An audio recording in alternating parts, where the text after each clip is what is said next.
what is your hatred for John Cena? Yo, when Hulk Hogan takes a rock bottom better than you, there's a problem.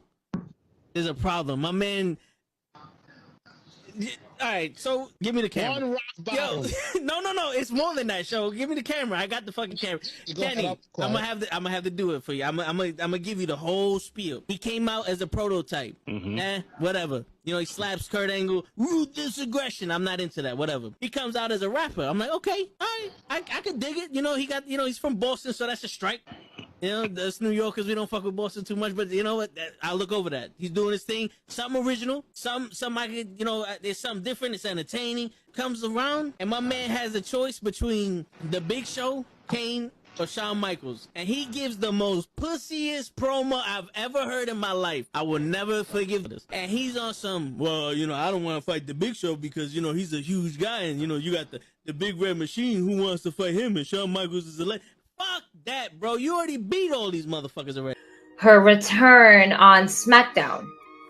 Okay. So I definitely read some rumors about that. Because for whatever reason, and I don't know Cody's reason, you turn around and go back, and people are gonna be, you destroyed thrones, and you go back?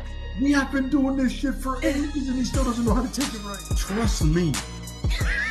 That's it. Just, I got you. My man, he collapsed with the kick. That's what I'm saying. That's the way he didn't collapse during the sun. It was the kick. And he's not even in his fucking chair when he gets in this fucking thing. He's not even in his fucking chair. Yeah, but he goes. Oh! There he goes. Both matches without the wrestlers were entertaining. And on that note, everyone, it's your friendly neighborhood. Stay loose, I stay hype. I stay loose, I stay hype. I stay loose, I stay hype. I could do this all night, cause I do what I like. Yeah, I do what I like. Yeah, I do what I like. Sipping goose, sip is right. And I go with the flow. Yeah, I go with the flow. Yeah, I go with the flow. Cause I know I'm the show. In the zone, here I go. In the zone, here I go. In the zone, here I go. Yeah, they know I'm a pro.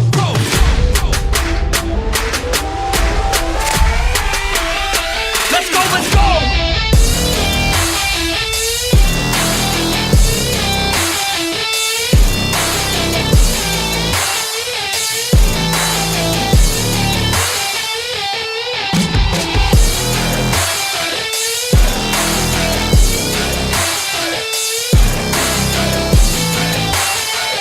Yeah!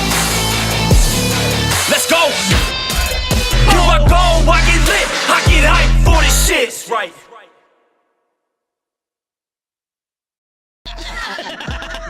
Word. He be like, I got a left elbow and a right elbow. I can break your face with an any elbow. Make sure that you get elbowed in your elbow with an elbow. Got the arm ball, get the phone ball, get around with the bomb with the bomb ball.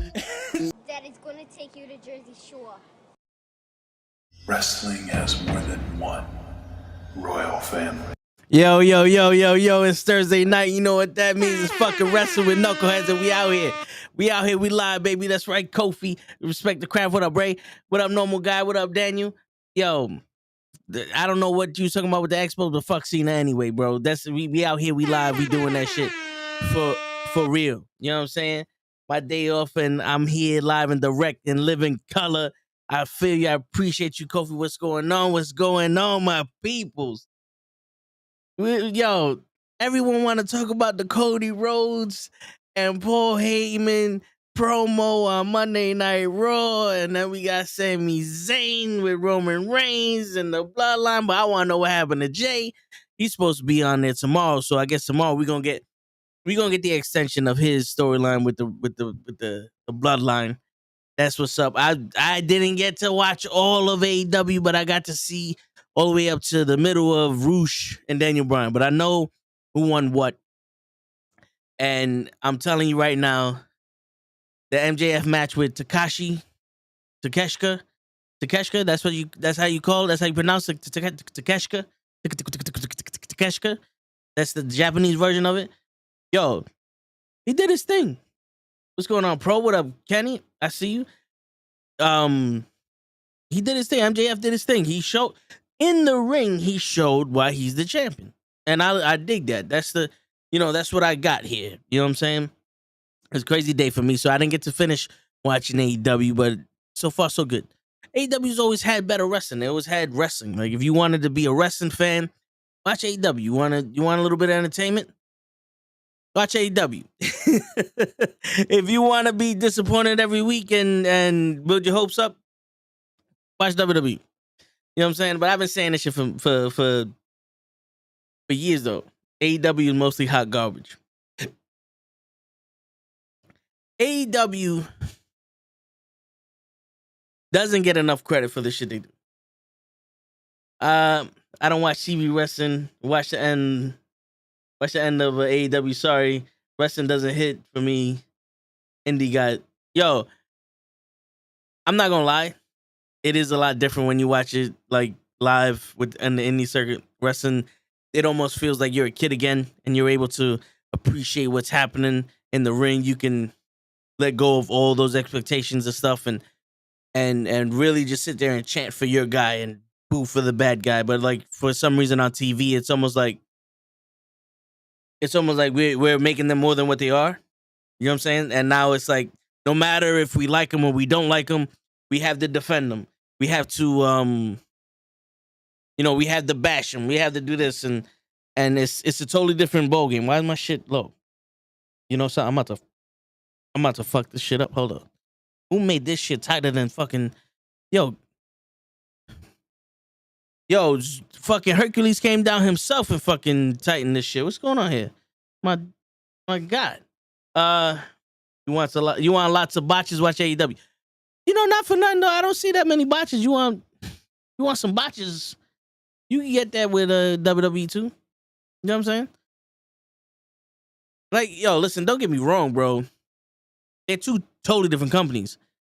But I kind of like AEW in the wrestling form. Like, let's do this.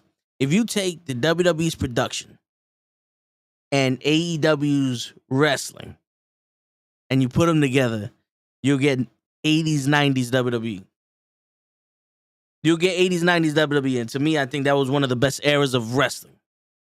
You know what I'm saying? I think that was the best era of wrestling. The 80s, 90s. People like the Attitude Era. That was the most popular era when it comes to actual wrestling. There's some times you'll be watching like, I would like this shit. You know what I'm saying? It was more of a story. You have an Italian guy living inside your name, too tall. wait. AEW is independently wrestling fixed up, honey. Wait, did I read that wrong? Was that supposed to be AEW's independently wrestling fixed up, honey? Or is it like fixed up, honey? Like, are you calling me honey? Are you calling them honey? Or are you saying that it's honey that's fixed up independently by wrestling? Come on, Kofi. These are the questions that we need answered. You have an Italian guy living inside your name, too tall. Word.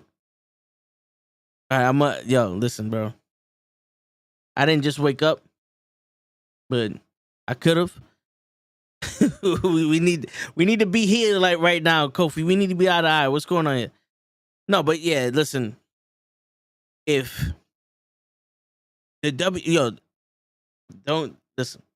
Let's get focused here, right here. All right.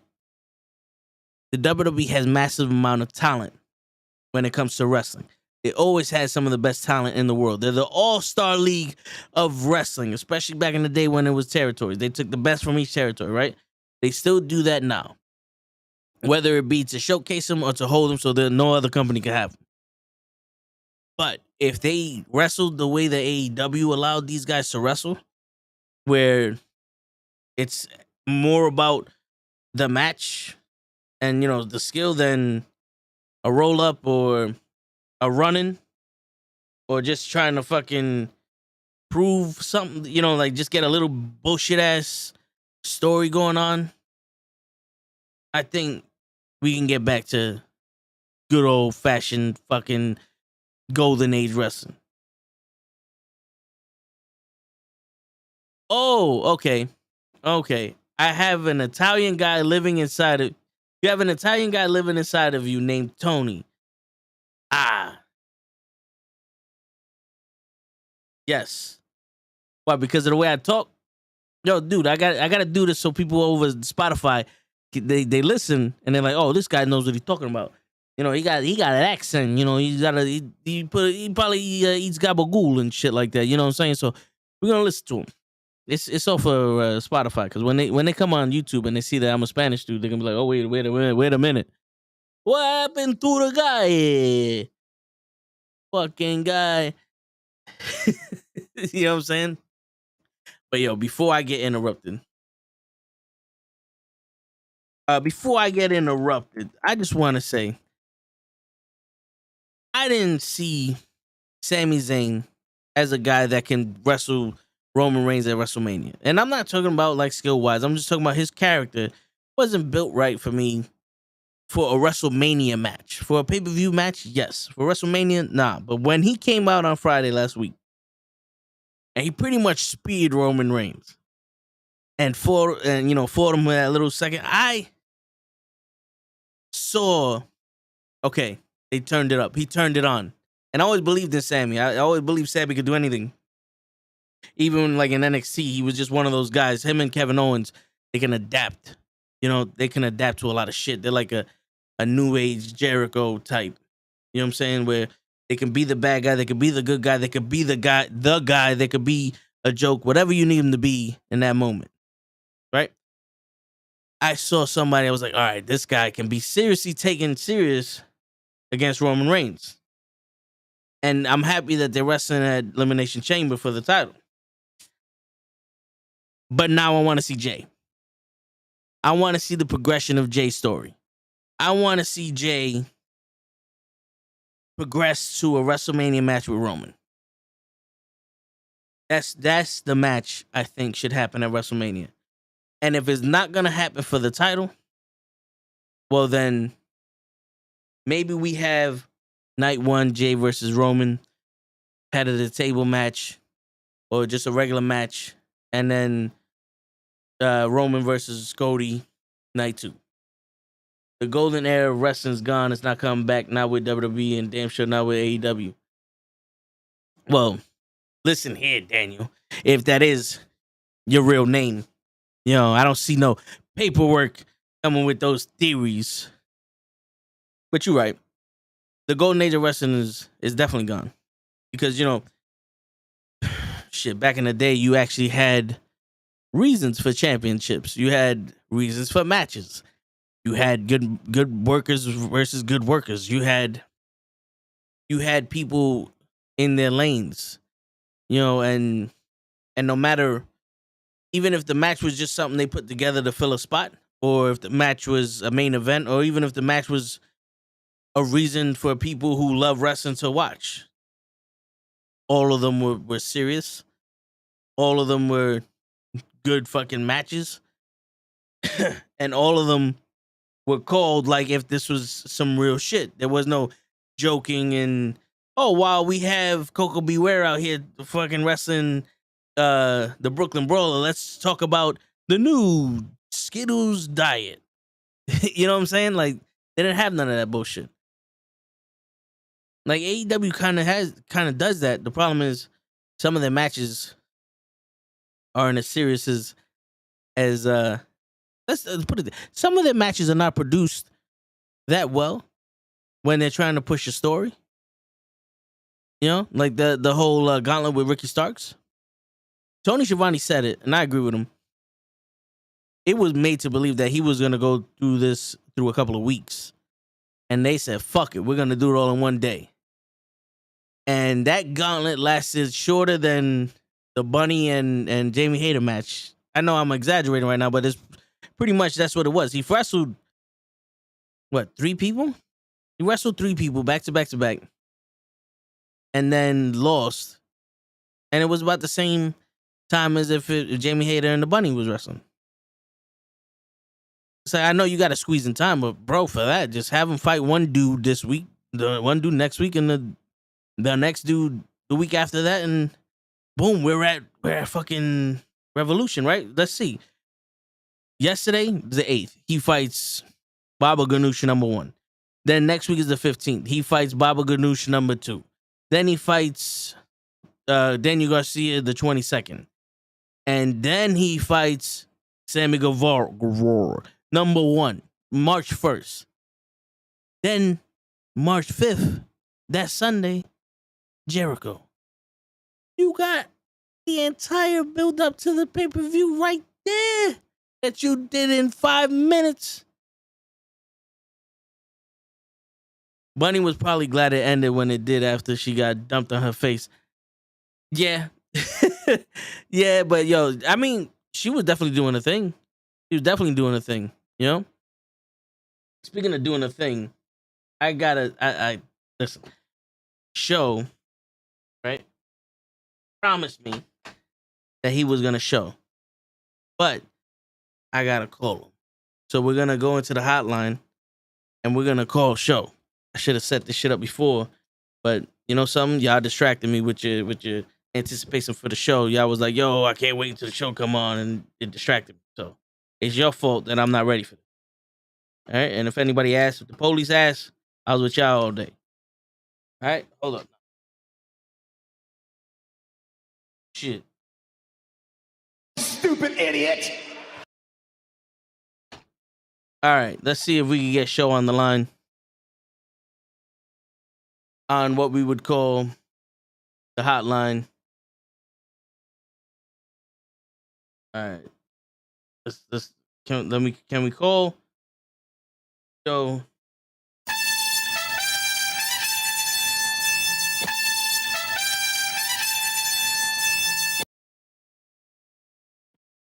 Hey, you know who you reached. I'm not available at the moment. Leave your name and number, and I will reach you as soon as possible. Thank you. Wow.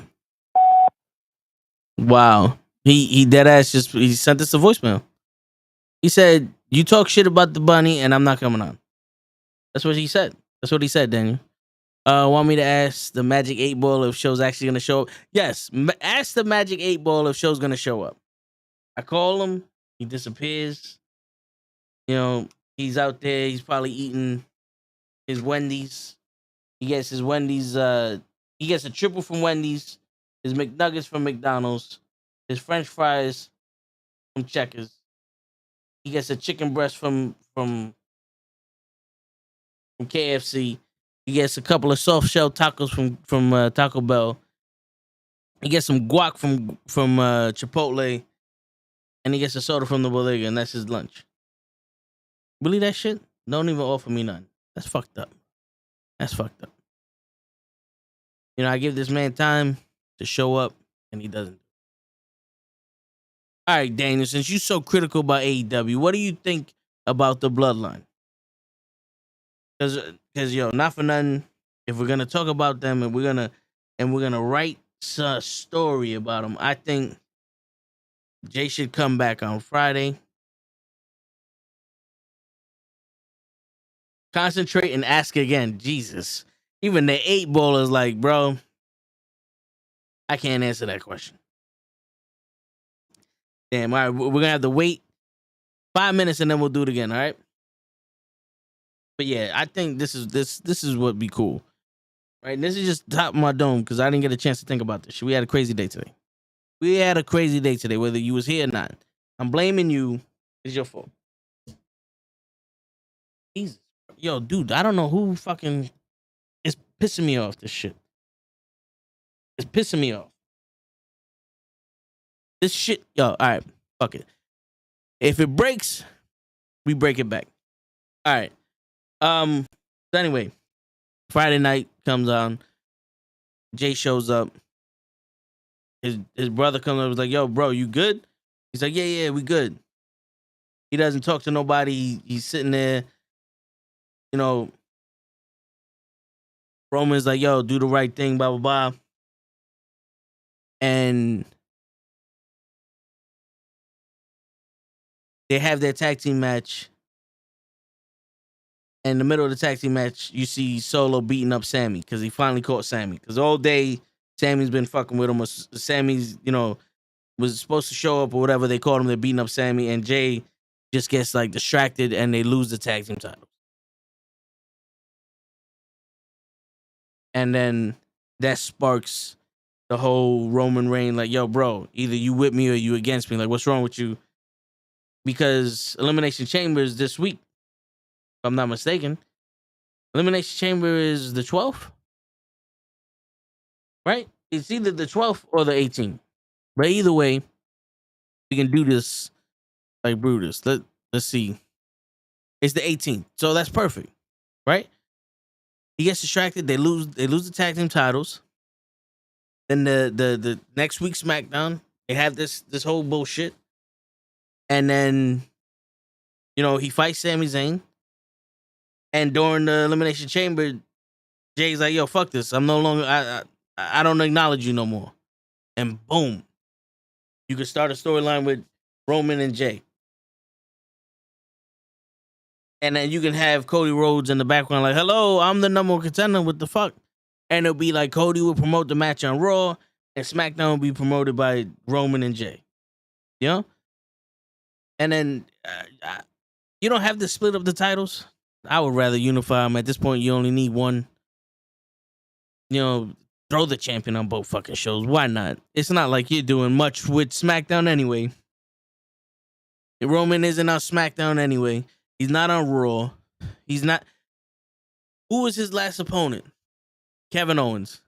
Kevin Owens was on both shows, so I can't even tell you if he's a SmackDown or a fucking Raw guy. And then he had the beef with in War Games with who? Kevin Owens. Who the fuck else is there? And the Basham Brothers, the Bang Bros, and the Friday Night Fright dudes. SmackDown don't get no play on pay-per-views like that. You know what I'm saying? So have them on both. Fuck it. Let's make him the champion. And then we unify it, and then we do this some other shit. And if you need another title down the road, then make another title down the road. The Universal title, it was cool while it lasted, but when it first came out with Mick Foley and all, it was a joke. Let's be honest here. Let's Hoche likes to say, let's cut the crap. It was taken as a joke when they first revealed it. Like, it's the WWE title, but in fucking blue or in fucking red. Let's get a new title going, and then we'll make another world championship or some shit. Let's do that. Let's do that shit for real. No games, no letting go, no holding back. Right? If y'all, what y'all think in the chat?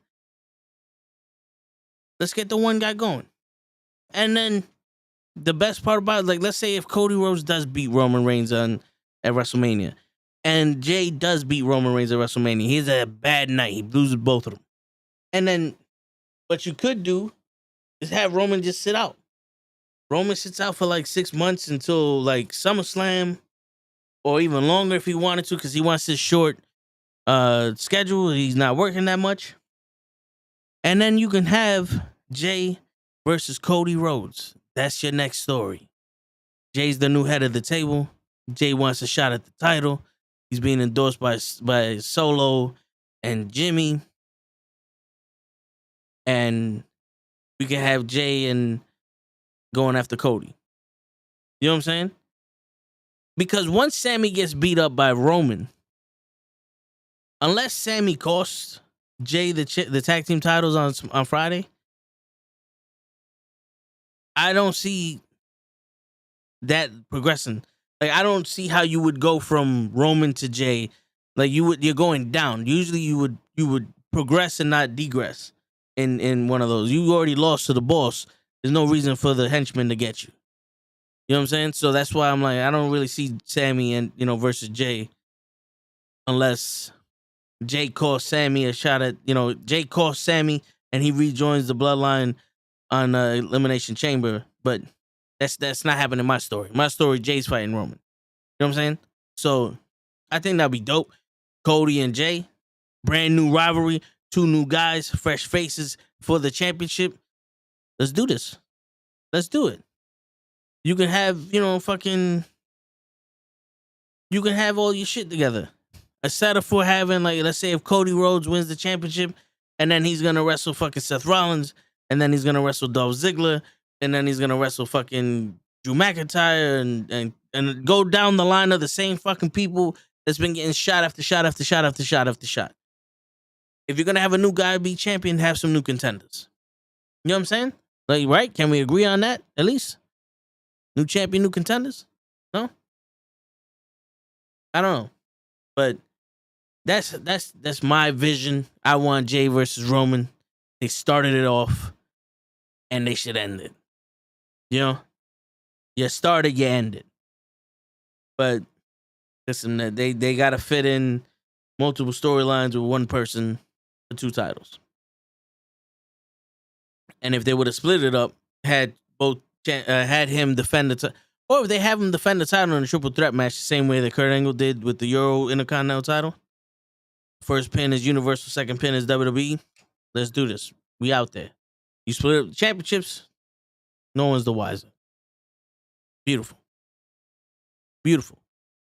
You know? Let's do it. Let's do it. I'm down for whatever. It's just, I want to see Jay there. I want to see Jay in the title picture. I want to see it. You want to see it. We all want to see it. Let's see it. Let's see if show shows up now. Maybe. Hey, you know who you reached. I'm not available. Still feel like they'll get into Usos versus KO and Sami somehow. Yeah, I feel like it too. It kind of feels like that's the go-to. Like that's the obvious thing to do. And, you know, we already know they're going to do the obvious thing when they had Cody Rhodes win the Royal Rumble. And, you know, Kevin Owens and Sami Zayn versus the Usos for the title is obvious. But, damn, man. This is a way out for Jay. This is a way for Jay to get back to main event status. And not just be hindered to his brother. Remember, I don't know if you guys remember, but when Roman fought Jay, when Jimmy was hurt, and Jimmy came back, he goes, before you was with me, they said you was just one of the twins. Which one is he? And now everybody knows who you are. And then what happened? They went right back to being a tag team. And I know WWE doesn't have much tag teams, but bro, this is an opportunity. Like, would you keep the Rockers and sacrifice Shawn Michaels? I'm not saying that Jay Shawn Michaels, but would you have kept the Rockers to sacrifice Shawn Michaels? No. At some point, we ran its course with the Usos.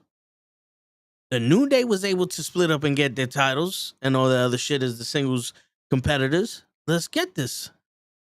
Let's get it popping. Not a chance in hell Zayne wins that Elimination Chamber unless they're planning on turning Cody heel already, which is doubtful. Yeah, nah. I don't think Sami Zayn is gonna win the championship. And if for some reason he wins the championship, he's not gonna be at WrestleMania with the title. Give the belts to the Viking Raiders. You see, Anthony, the problem with the Viking Raiders is that they're actually a tag team. We all know that the tag team champions cannot be an actual tag team. They got to be 2 people put together in the heat of the moment in order to beat a fucking family. You know what I'm saying? That's how they do things in the WWE. It's 2 random people working together to beat the family that's been living together. Yo, I'm still trying to fucking do this shit. It ain't working. I need a fucking pair of pliers. I need to shoot this shit. Jets rookie Garrett Wilson won Offensive Rookie of the Year. Yo, good for him, bro. He was a beast. I had him on my team. He's a beast. Hello, so how do you try Logan Paul drink primes? Oh my gosh. What? Have I tried Logan Paul's drink? No, I'm not an energy drink guy, and I'm not gonna drink his shit. I got enough for Logan Paul jumping. I don't need a UFC energy drink for shit. I don't know how an energy drink is the official drink of the UFC when you're only allowed to drink water due to the state athletic commissions in a combat sport. But like, hey, listen, man. What do I know, right? I'm just a guy that sits here with headphones on, talking to nobody. You know? That's the problem. We smoking on that Logan Paul pack. Shit. You mean, I ain't smoking shit with that motherfucker. But if they actually if Ricochet and Strowman want to set tag team titles, loads of people will crap on it. And the Paul brothers are terrible human beings. True on both accounts. Prime is delicious. I'm pretty sure it probably is. But I'm not an energy drink guy. I don't drink Monster or none of them other shits.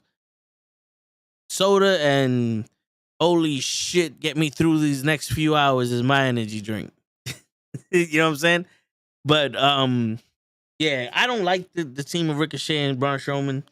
I think that's a gimmick show. Ricochet, I think, is better than that.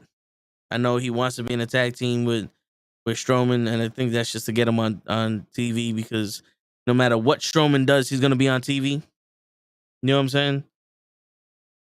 Those Gardner won defense rookie of the year. Oh, yo, nice. Logan Paul is more better than Phil Goldberg. You know something? Do I have Logan Paul's theme music playing right now, or do I have Goldberg's theme music playing right now? Goldberg.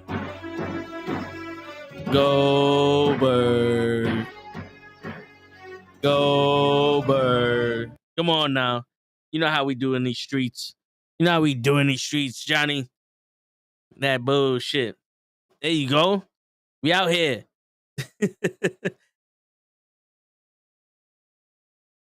You with Mike, yo, me and Mike Law should take the titles. You know what I'm saying?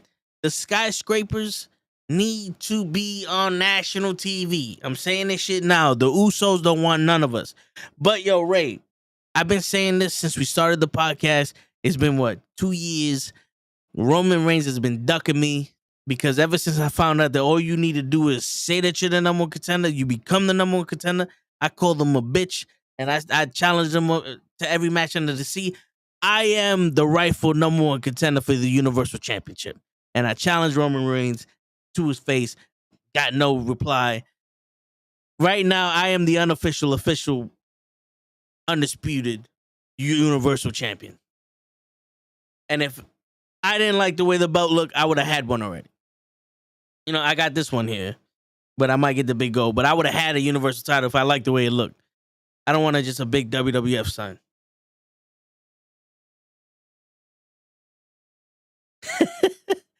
Yo, if Goldberg hit Toe with a spear, Toe would go, "Thank you, sir, may I have another?"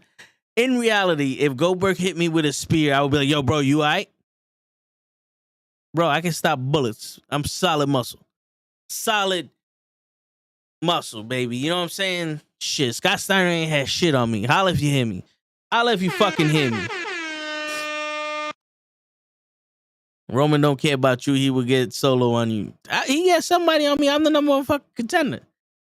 You can ask Slay. You can ask anybody you want. I've been challenging Roman for that title ever since I found out you don't need to earn it. I am the number one contender.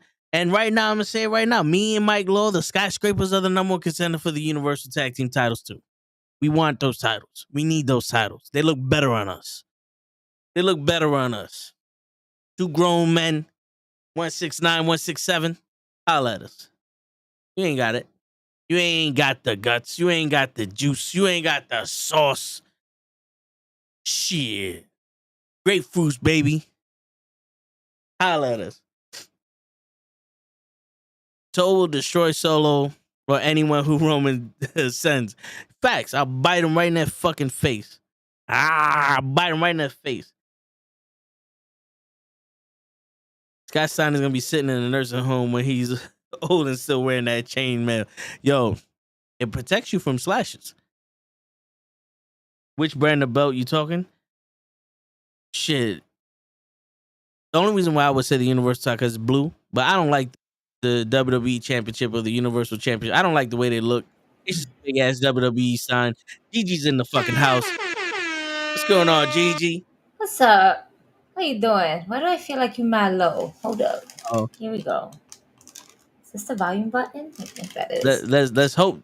Am I louder? Am I good? Can you hear me? I can hear you, okay. But you sound mad low in my headphones. Uh-oh. Could be my headphones. Yeah, I'm reminding the world that I am the unofficial #1 contender for the Universal Championship because I've been challenging Roman Reigns for that title for years and he's been ducking me. And now Ray out here respect the craft is saying that me and Mike Law should go for the tag team titles, and I fucking agree. WrestleMania seems like a good spot for the Skyscrapers to make their debut. So,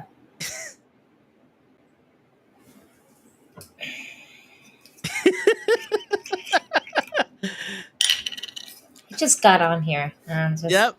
It's not a new bottle, folks. I don't even have probably 3 drinks in here, but it's okay because there's always tequila that's waiting for me as well. So we need to mix things. If we have to mix things up, so be it. It was getting the more JMO ready for this. I wish I had more JMO. I really do. But until then, we're just gonna pour out the rest because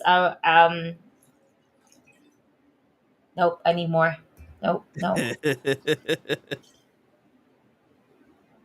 Yeah, that way I can pour myself a second cup and it makes me feel good. Because other than that, I'll just drink this whole thing and then you're gonna stress me out more and then I don't have anything else. Yep. Please hold.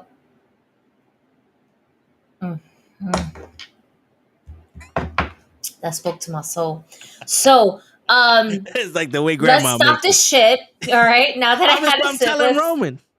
No. He needs to stop this shit. You don't talk to the tribal zaddy like that. All right. You do not talk to him. 1, 2. I get that you and Mike Law are the Skyscrapers. But no. Let's not do that. All right. You don't call out Roman. And you can tag team up with Mike Law. That's fine. I'm okay with that. But once you go after the tribal zaddy, that's where we have problems, man. You don't do that. You don't. He's not ducking you. He don't know you, son. He can't duck you. All right? Because he's looking past you. Because he can't see what's beneath him. All right? You're here. Roman's eyesight is up here. And he's like, where all of a sudden my chest feels hot with air. And it's you breathing on Roman's chest like, I'm ready for you, Roman. Why did that have a bad image in my fucking head? Breathing heavy and just say, I'm ready for you. Pause. Pause. Wait, I'm sorry. Already? My apologies. My apologies. That's what I would say. yes. We got an insight of how Gigi challenges Roman Reigns. I'll let him pin me all night long. Hey, what is this? Smash him, pin him, some other shit. Stack him. You stack me up. Let's go. Let's fucking go. I got the JMO on deck. Wait, nah. Sorry. He's cousins with The Rock. I got the Terramana on deck. I got you, baby. I got you. There you go. That's it. Oh, man. Yeah, don't talk to Roman like that, though. Before he became the tribal zaddy, me and Lay know. I've been like, all you need to do is call somebody a bitch for a title shot? Roman, you a bitch. Where's my universal title? Where's my shot? Oh, what's going on, Pro? Oh, man. Really quick shout out to Joakim Morales because I love him so much. Every time I post up a meme that's very inappropriate, I eagerly wait for him to text me, young lady, and I just got that about like a minute ago. So thank you, Joe, for consistently scolding me. But to be fair, you wasn't around children, so I'm allowed to post these things. Word. And not for nothing, I feel like some of those memes are just what I want to say in real life. You know? A lot of it is what people want to say in real life. So the microphone is fine. Why do I hear you mad low? I don't get it. Oh, I don't get it. Word. It's fine. It's probably my headphones. Oh god. So I have a new showcase. I see that. Yeah, the Intercontinental titles up there. You got the Yes. It Funko used to Pops. be here, but now my SmackDown Women's Championship is up here where it belongs. I see the That's Sherry once- Martel on the bottom. Yes. Sherry's there. Candice LeRae right next to her. They're mainly there right now because I don't have a spot on this wall just yet. I still got to make room. And then the remaining Funko Pops let me correct that. The Funko Pops that have already been out of their boxes, all right, which is not wrestling related. It's all a whole bunch of different shit. They're all down there. I got my girls from Clueless, Jessica Rabbit, Supergirl, fucking Felicity from The Flash, Jinx from Teen Titans Go, Starfire playing Batman from Teen Titans Go. We got the Beast and the Evil Queen from Disney, as well as Snow White and Princess Ariel. That's Not right. the mermaid. I got the princess, the bitch with legs. That's right. And then along the lines, we got other things, more random pops, and then I still have a container full of Funko Pops that I haven't opened yet. Jesus, where did you get that shelf? Because I might need to upgrade this shit over here. That thing that you're holding your titles in. So these guys, the showcase, IKEA. Oh, okay. All right, and that's what they call showcases.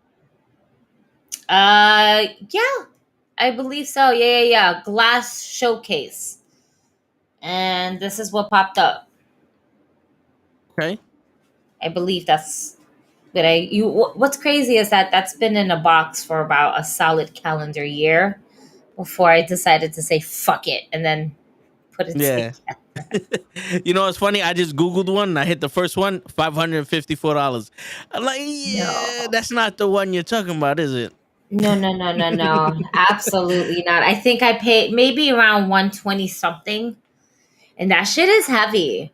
That's technically a 2 people's job, and I did it by myself, and it took me about 2.5 hours to do.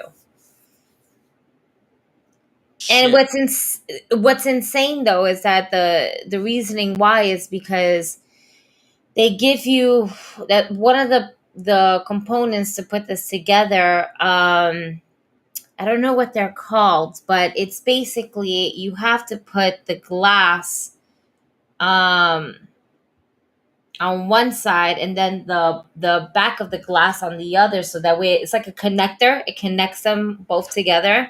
Yeah.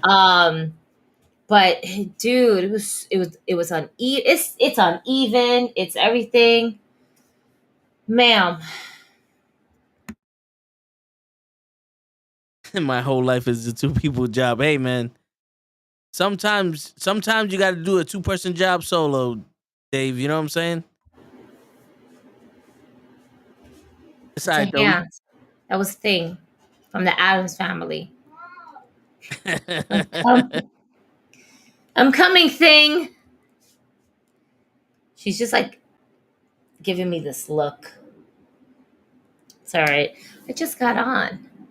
Damn. Word. All right. Well, I shall be back. All right. Please don't sabotage the show. Please don't get us canceled. It's too late. Ray already dared me to cancel the show, so we're gonna do it. That's terrible. All right. Word. I'll be back, folks. All right. I'll be back. Don't kill yourself. I'll try not to. All right. Now that she's gone, I can take off my shirt and we can do this shit for real. Don't do that. Don't yell. Sorry. That's right. He said he was gonna take off his shirt though. Yeah, exactly. Exactly. Hands over the face. Oh man. That's not. All right. Bye. Bye. Yeah, so like I was saying, me and like Mike Law, night 1 tag team champions. Night 2, I face Roman Universal Champion. Night 3, Mike Law beats him for the WWE title. We don't need Cody Rhodes. That's it. Let's cut the crap and let's get the facts out here. We don't need Cody Rhodes. Damn show getting canceled before I finally get brought on. Hey, listen, man. Somebody gotta do it. Somebody gotta do it, man. We do here. We don't play no games. We don't play no game. I ain't scared of no ghosts. I ain't scared of none of them motherfuckers. We out here. We gonna do this shit for real. Where the fuck is Show at? I'm gonna call Show one more time. This is gonna be the last time I call him before the next time I call him. So let's see if he picks up. This is a family show. No stripping. Hey, you know who you reached. I'm not. Why is this guy got his phone off? Well, anyway. Hey, bro. First off, families go to the strip club. The families that strip together nip together. And when you nip together, you nip problems in the butt together, so you stay together longer. It's pure physics. It's like the Scott Steiner math, like Daniel said. Like you said. There's a 33 1/3% chance the chainmail will protect me from a dragon flame. But it's right. And that means there's 10% left. You feel me? Yo, is anybody else getting tired of the Daniel Bryanson and MJF shit? You know me. I'm already personally tired of the MJF shit. I mean, not the MJF, the Bryan Danielson shit. But you could have just said that they had a match, and Bryan Danielson just was challenged by all these people, and he just was having matches throughout the thing. You know what I'm saying? Like, why does every MJF match or MJF storyline have to do with somebody fighting 85 people before him? You know? Like, at one point, it's like, all right, bro. It's kind of like she mentioned The Flash. It's like, every season, it's the same fucking guy going back in time trying to fuck up shit.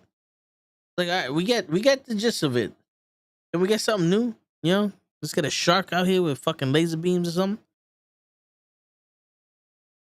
The Labors of Jericho thing all over again with Bryan inserted, and they kind of spoiled it from the get-go by even mentioning the possibility of a match at Revolution. Yeah, because it's like, if you do it, I'll let you name the match. And he's like, an Iron Man match. It's like, all right, so we know they're going to have an Iron Man match at Revolution. Now we just got to sit here every week and watch this dude have not a bullshit match, because, you know, his matches, they take those matches very seriously. But just have a pointless match. And we're going to make Roosh look good and bad at the same time. Like, when is Roosh going to do something? How about Roosh as the TNT champion? Would y'all be opposed to that? Roosh the TNT champion, or the Intergalactic Star Wars Episode 3 Return of the Sith championship that Orange Cassidy has? Like, would you be opposed to that? You know? I think that'd be kind of dope. Instead of for him just being a hired gun, because my man gets paid a lot of money to lose to these wrestlers, bro. Like, I've never seen somebody continuously get paid off to lose. Like, do they not watch the other shows? Why is every week someone's handing my man $100,000 to fight someone, and then he gets his ass kicked by that person? Nah, I need my money back. Yeah, give me like 90% of that back. Keep yourself $1,000. You know what I'm saying? Keep yourself $1,000. You tried, you failed. Give me the rest of that back. You know what I'm saying? I don't think that's how it's supposed to work. When you hire an assassin, $100,000, and he comes back like, yeah, he's still living. Oh well, you tried. Keep the money. I'll get you next time. It's not how it works, bro. It's not a knock on Bryan at all. He's one of the best wrestlers to ever do it. Khan's lazy booking is the issue. Well, listen, man, I have an issue with people saying Bryan's the best to do it, but that's your opinion, and I respect it. It's not making Roosh look bad. It's us getting banger matches. Yeah, but like every week, every time bro, it's no longer believable if they pay him to take someone out and he doesn't do it and he loses the match. You know what I'm saying? Like, I just watched the HBO documentary on Andre the Giant. Imagine Andre the Giant came out and lost to every single person he ever wrestled. No one would care. Not like him being the 8th wonder of the world wouldn't be important. But that storyline with him being undefeated and all this other shit, no one could slam the big man and blah, blah, blah. Now it's like, oh shit, this guy's unstoppable. Who's gonna stop him? Roosh is this big bad dude that gets his ass kicked all the time. He ain't getting no title shots anytime soon. Like, he ain't showing no importance here. You know what I'm saying? Like, it's you got a bulldozer that can't knock nothing down. You buy another bulldozer. I don't know about amazing. They've been matches. I don't know, man. I if he was in another era, maybe. But this era now, I don't know about him being the best. But listen, the matches are alright for what it is. They're just it's okay wrestling. To me, it's okay wrestling. I see something completely different than what y'all see when Moxie or Brian or most of these people wrestle. And that's why I let y'all do it. I'm not gonna stop y'all from enjoying him. But me, I don't. The best match I ever seen him have was with Kenny Omega. And that was at Grand Slam. The first Grand Slam. But other than that, I'm not the biggest fan.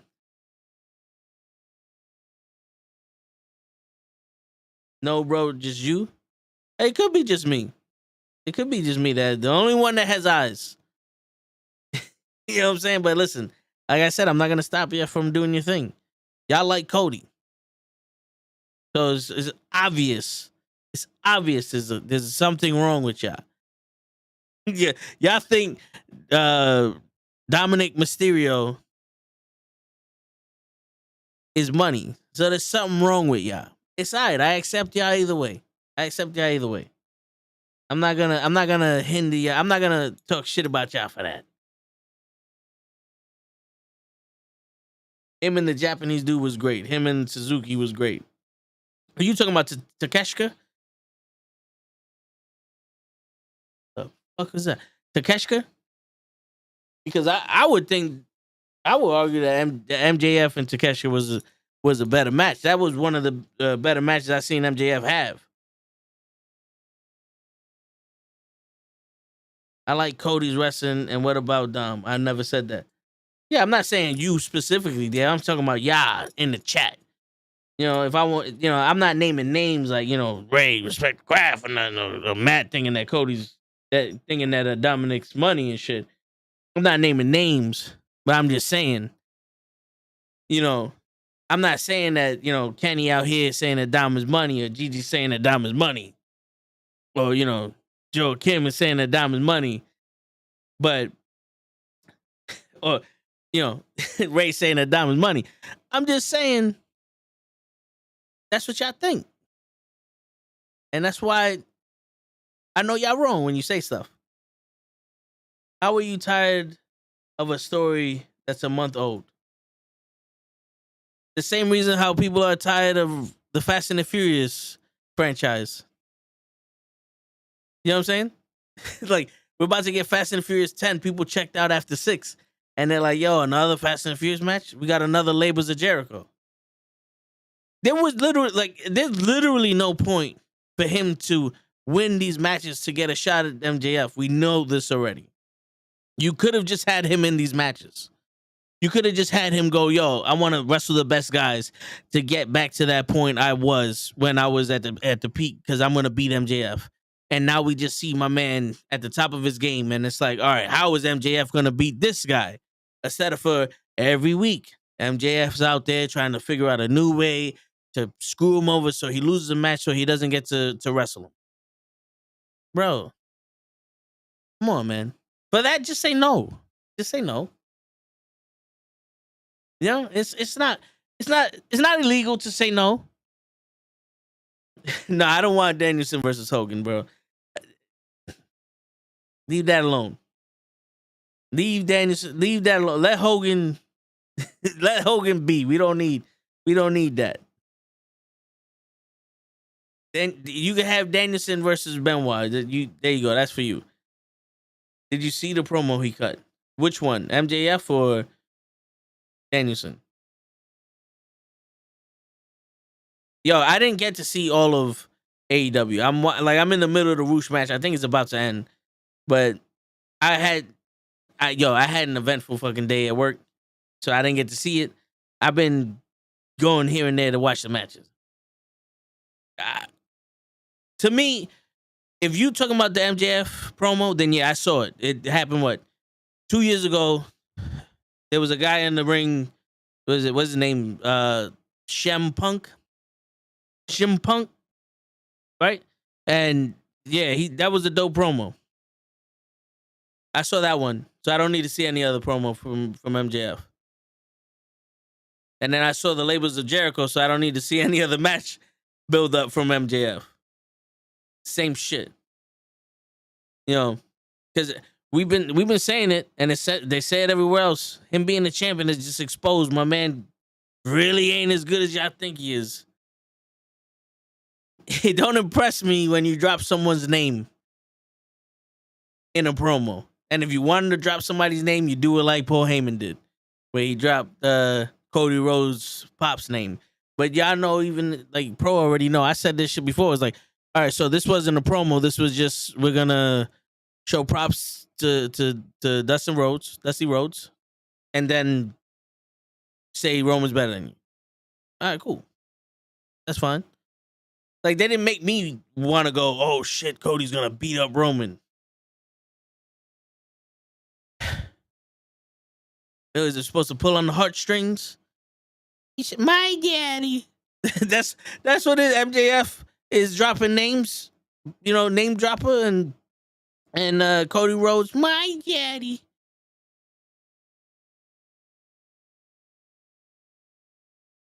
Yep, Khan's booking has exposed MJF, and not in a good way. I don't think that's Khan's booking. I think that's just MJF's ideas.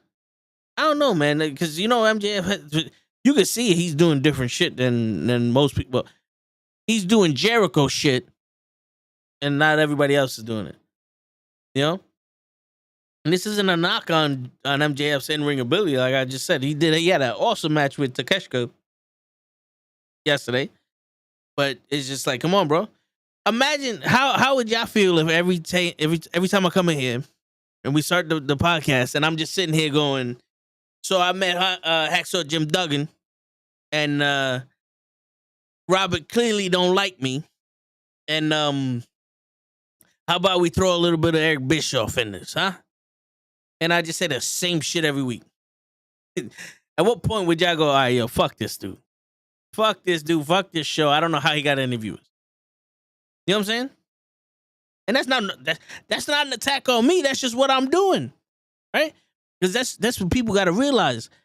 I'm talking about what I see on TV and what you're doing. Anything else besides that has nothing to do with what I'm saying. Has nothing to do with what I'm saying. You could be in the back doing 1,000 push-ups. You could be training every day for 24 hours a day, 7 days a week. Pissing in a bucket, eating snails. But what I see on TV is what is the show. You know what I'm saying? Like if you Kobe Bryant in the back, but you Gilbert in the ring, I can't give you credit for that. You know what I'm saying? You putting on a show for me. So I'm judging what I'm seeing on the show. This is why I'm saying this is what y'all like Dominic Mysterio and Cody Rhodes, and I'm sitting there saying I'm not seeing what you're seeing. He's doing too much. There is such a thing as too much.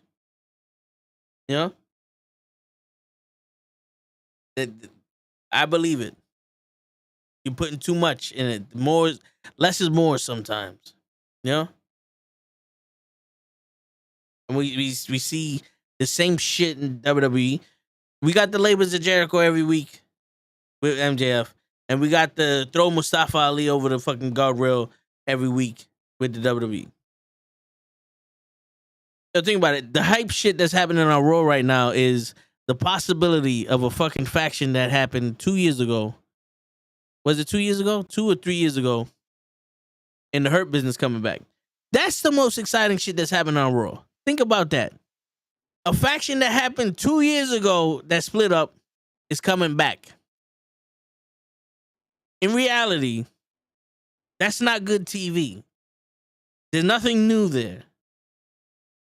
So I can sit here and tell you that MJF is doing the same promos and having the same storyline with everybody, the same way that Raw is having the same fucking recycle, rinse, and repeat shit.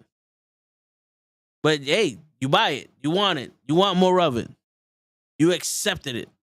And I'm one of the guys that's not gonna accept it. You know, like if you're in a restaurant, right? Or you're at Subways, because I know you guys like to eat fresh. You know, you guys out here dress fresh, you want to eat fresh.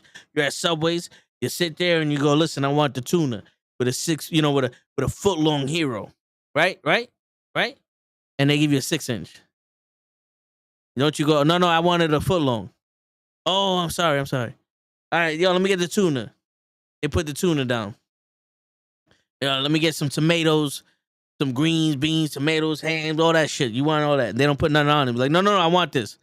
What y'all doing in the wrestling Subways is going, yo, let me get a foot long tuna, and they giving you a 6-inch fucking chicken teriyaki, and you taking it. That's what's happening. And there's not enough people going, yo, wait a minute, we wanted a tuna.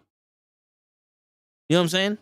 And yes, I do believe that wrestling should be one of those, this is what we're doing, and just like it or not. But they're listening to us. And them listening to us is fucking up a lot of shit. That's what it is. It's fucking up a lot of shit. Oh shit. Gigi has made contact with the extraterrestrials on Mars.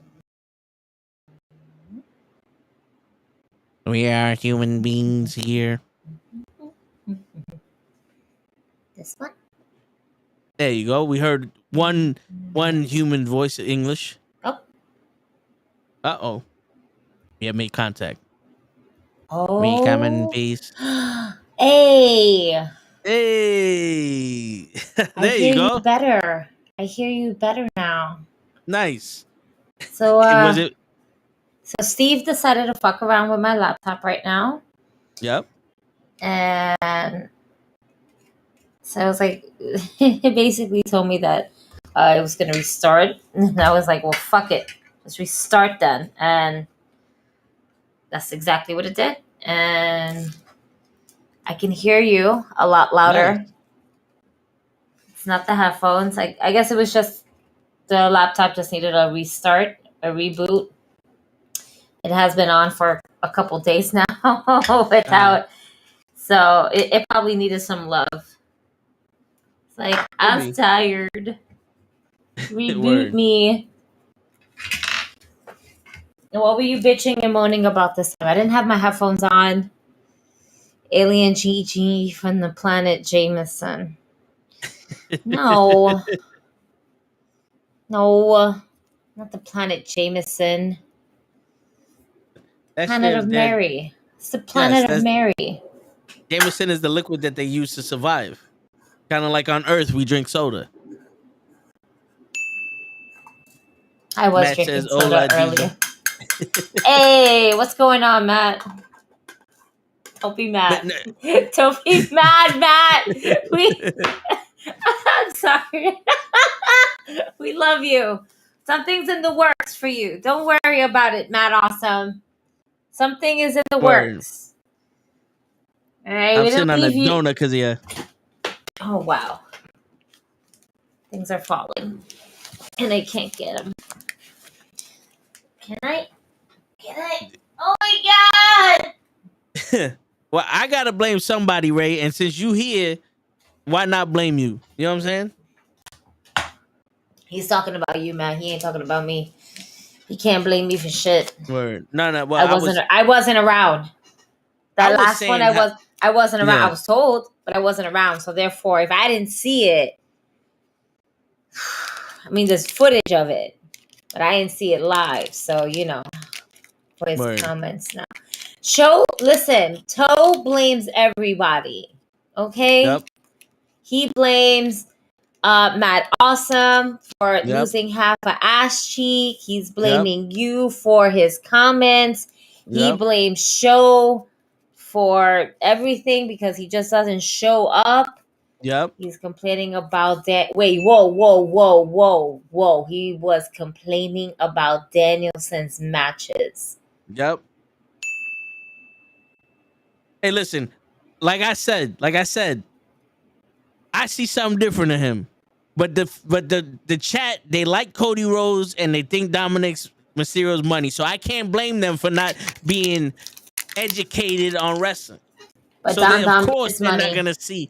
They're not gonna. You see even said reality. it. You even said it on No, I Monday. did not. No, you didn't say. Listen. You did not say Dom is money, but you definitely did say I kind of like where they're going with this Dominic when he started screaming, "Mommy!" No. Like, I said that was the best thing he did. Listen, that was the best thing he did. I don't like where and they're you know going what that anywhere means? with him. That means he's won you slightly over. Nope. That's right. Dom is money. No, he's it's not. okay. You see what I'm saying? You see what I'm saying? This is why I don't get mad when y'all don't agree with me about these poor excuses of storylines that y'all just accept. Y'all go to Subways and you order a tuna fish sandwich on a foot long, who the fuck orders and they give a tuna fish? And they give you a 6-inch chicken teriyaki, and you're just taking it. Who the fuck still goes to Subway? Yo, it's the closest thing to my job, all right? It's the closest thing to my job. Damn. I don't have $85 for Chipotle. Chill. They're putting a Chipotle right next to my job, and it opens. Shit! And it opens tomorrow. It's lit. The grand opening is tomorrow. Damn. I'm getting me some fresh guacamole. You better go there early. I don't need to go there early. I got the app. All right, cool. Because you know that shit gonna be packed. Nah, not where I'm at. Ain't gonna be that packed. You'll be surprised. Broke motherfuckers be gotten that Chipotle money. My block where I work at is a fucking... The only people that are gonna go in are the crackheads, man. And they ain't got no money, so... Not for food, anyway. Word. They gonna be in there like, yo, I suck your dick, man, for a burrito bowl, bruh. Yo. You know, that's the saddest part is that's probably not too far off from the fucking truth either. You walk in, order on the app, pick up your bag, and you just see mad homeless guys in the back. Yo. Oh, shit. Chill, because right now all of them niggas is hanging in front of the Dunkin' Donuts that's around the way. Is it worse? Yo, I hate Dunkin' Donuts. Dunkin' Donuts have all the crackheads outside of shit. Yo, they really do, man. I don't know what the fuck they be doing, but their donuts be crack for them crackheads. My crack is Krispy Kreme donuts. That's the real truth right there. Oh, Krispy Kreme is a shit. Word. But we're not talking. Let's not talking about Dunkin' Donuts. I'm getting hungry now. I am also. Yo, I'm only saying Dom's name because it's a cheap pop for y'all. I could care less about Dom. I love Dominic. I'm only in the judge line, the judgment day. I was about to call him the judge line. I'm only in the judge line. New Diamond faction. That's it. New Diamond faction. Judge line. That's it. Diamond Wrestling faction. The judge line, baby. I'm only in the judgment day for Rhea and Finn. That's it. That's Dom. Go send Dom back to jail. Him and Daniel Bryanson could go to jail together. Yo, I don't understand your problem with Bryan Danielson. He had his matches are great. You know what bothered me though on AEW? I'm not gonna lie. Well, I don't want to say bother, because what I am gonna say is that MJF puts on one hell of a match with Takesha, right? Yes. That was a really good match. Yes, and man, when Takesha did that lariat, that clothesline, and then MJF basically landed on his feet, that was so impressive. From the top rope, that was really fucking good. I guess what bothered me after watching that, right, is towards the end, right? Let me get my camera on. I'm doing other things. Yeah, no. Yeah, no. Y'all don't need to see it, but yeah, no. Word. My thing is this. We're all about getting color on our TVs. So much color that is literally on the lenses of our cameras. Yeah. Which is not for nothing. If I'm in a video game and that shit happens on my video game and I get blood on my screen, I think that's pretty fucking cool. I'm just gonna leave it as that.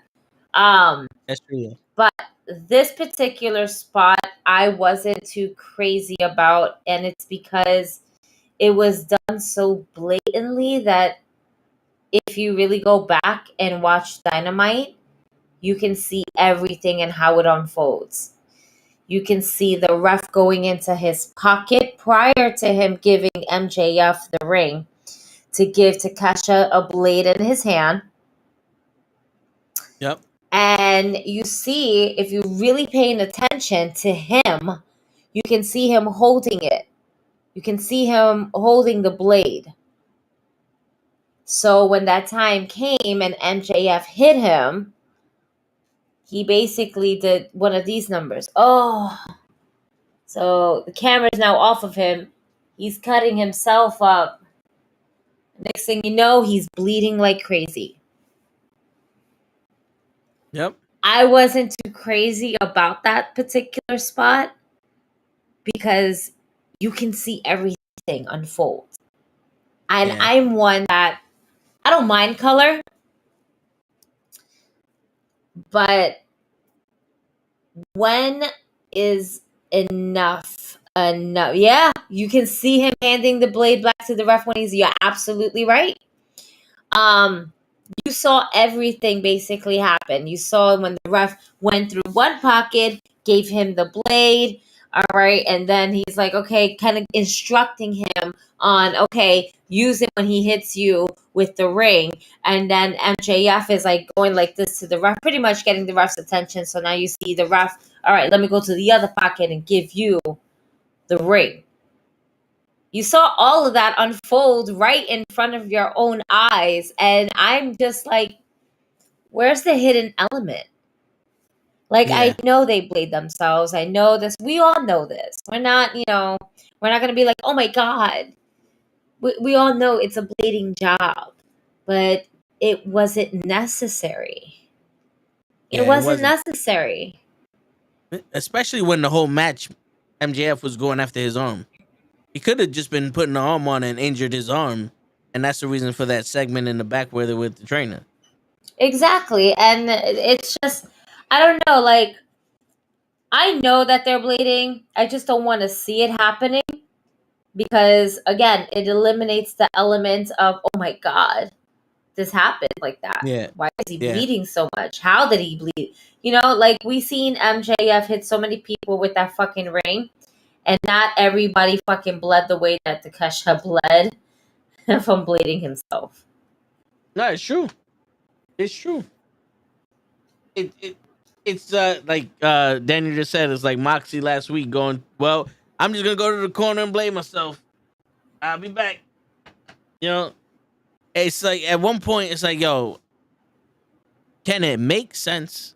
How many times have we seen somebody get, blood on them and we're like, how the fuck did he get busted up? Even Bryan Danielson, his face got smashed on the chair. Like he just literally did the bow on the chair, and next thing you know, his face is full of blood. Like, but that makes sense because you see like a whole chair shot and stuff like that, And it, to me, shit like that with a chair, it makes sense. With a ring, I don't know. Yeah, the ring will leave more of a scratch than a fucking bust his ass open. Yeah. Like, we've all seen MJF use this ring multiple times. Again, never have we seen, or if anybody could remind me, when's the last time we seen MJF use the ring and then somebody just cut open Insane the way Takesha did? Well, I did see him throw Moxie to the ropes and Moxie get busted open that way, but other than that, nah. But again, yeah. Because even CM Punk, what's his name? Shim Punk? What's his name, pro? Shim Punk? Punk? Yeah, Punk. What? At least he needed to get punched in the face with a chain to get busted open. Right. You know? And that's believable. Yeah. Because that's a fucking big ass, it was a big ass chain. It's Kumpunk. Punk. Okay. Punk. CM Punk. Yeah, it must be like Japanese or something. You're missing the U. You're missing the U. Phil something or other. His name is Larry. Fucking Larry. Fucking Larry. It's all Larry's fault. Word. So, all right. So, Gigi, getting to the main topic of discussion. What I was saying was, on Friday, I saw a version of Sami Zayn that can be believable against Roman Reigns at a pay-per-view. Not WrestleMania, but a pay-per-view. I want to see, well, when he attacked Roman Reigns and did that little spear. No. But I want you to explain. I want you to explain like what you mean by how can you envision Sami? Because I envision Sami doing it too, but I see him getting the help of Kevin Owens just to kind of. Oh no, not like winning. I don't see him winning. I see him being believable in the match. You know what I'm saying? Because he said, I never said winning. I just said. Because in my head, I see Sami Zayn versus Roman at Elimination Chamber the way they have it. And then, for one reason or another, Jay versus Roman at WrestleMania Night 1. That's where my heart is. I can't think Cody Rhodes is going to last that long until WrestleMania without getting injured. My man had 2 WrestleMania matches back to back and then broke his chest and went home for 9 months. So Jay needs to step up and replace Cody because Cody's hurt already. He's the Anthony Davis of the WWE. Let's do this. I need Jay. Main event Jay. Let's talk about Toe taking accountability for losing. First off, get out of here. I ain't taking accountability for shit. That was a setup and you know it. You just mad because me and Mike Law are going to WrestleMania night 1 and taking the titles off of whoever's the champions, the skyscrapers, and then night 2, I'm getting my shot against Roman Reigns. I don't care what people say. I'm the number 1 contender for the United States. You don't care that they're telling you that you're delusional? Because you are delusional. They like Dominic Mysterio and Daniel Bryanson. I'm not the delusional one. You are. You really are, though. Shit. If he was still alive, Bobby the Brain Heenan would be in my corner. I'm a Bobby the Brain Heenan guy. Best of the best. Ric Flair sends me his robes over all the time. Says you deserve them. Stop. With a little note that just says, woo, on it. Shit. Don't feel special. He sends that to everybody. Hey. That's all the man knows. I saw somebody pay Bret Hart to do the opening for their podcast, and all he said was, the Knucklehead Network is the best it is, best it was, and the best it ever will be. And the dude's like, yo, that's not us. He's like, I don't care. That's the truth. Those are the facts, Jack. Call it up. Call up the number. They'll tell you everything I just said was true. Wow. Speechless. She's speechless. I'm just trying to fix my filter here because it keeps fucking up on me. I'm not trying to put it on the other end. So now I need to figure out a master plan. I found out a master plan. You got duct tape. Okay. Actually, kind of. Where did it go?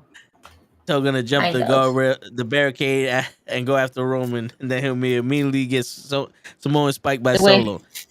the way that somebody did for Seth Rollins. Yo, I don't know how that dude got so far, because he came from like the side. My man was out. He was in that walkway for about good 5-10 seconds, and now no one got to him and did No nothing to Seth one. Rollins. That's crazy. Seth No Rollins one. just sprawled on him and was like, "Yo, bro, I put you in the Superfly snooker real quick." Yo, if Sequoia, whichever one you want, if he Samoan You spikes said it me, right. Sokoa, right? If he Sokoa. Samoan spikes me, he gonna break his thumb. This is solid muscle here. I've been known to stop bullets. You feel me? Solid muscle. They got You the need to idea shut the fuck for Superman reflecting bullets off his chest from me. You feel me? Shit. up. You need help. You need help. You need help. I'm the one that the psychiatrists go to when they need help. 'Cause I keep it real. I keep it factual. They go to you because they realize they went to the wrong room. Like, oh fuck, wrong room. Sorry. See, the car agreed with me. The car agreed with me out there. It said beep beep. He's right. Beep beep. He's like, facts. They really did that. All right, are we good? Are we good? Are you gonna behave? Do I need to mummify you? I'm mummified. Frankenstein. That's the word. I would say mummified. Yeah, you would have to like take all the moisture out of that shit and wrap that shit up in like 4,000 cloths. I'll tell you, it'll be the smoothest one though. Here we go. Wait, did I do this to myself? No, I didn't. I was about to fucking say. I rolled everything up and I was like, where the fuck is the lighter? Speaking The of, most important part. really quickly, shout out to fucking stunners and stoners. Yeah, I had to think about that. Yeah, stunner and stoners. Great fucking t-shirt. I'm gonna try to get up but not really show too much because there's a lot going on. Woo. Hold on. Fucking dope ass design. That is dope. Got Taker doing his infamous hand out the graveyard type shit with the fucking joint in his hand. This shit is fire. So shout out to Stunners and Stoners. Dope people. They got some really great stickers. Really fucking cool stickers. I absolutely love them. Thank you so much for the stickers because I didn't even ask for the stickers. I just wanted the shirt and the ashtray. But we got these cool hologram stickers from them. All right, really cool. Stunners and Stoners. Dope. We got like a SummerSlam one type of vibe. Oh, that's dope. Like DX Yeah. SummerSlam type shit. Yeah. Pretty much. Like a very attitude, aggression era type of deal. Then it's ECW type of style. Very fucking cool. And last but not least, my favorite,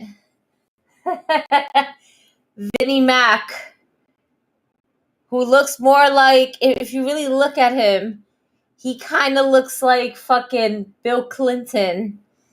Yeah, he does. He looks more like, it looks like Bill Clinton done stole the ride.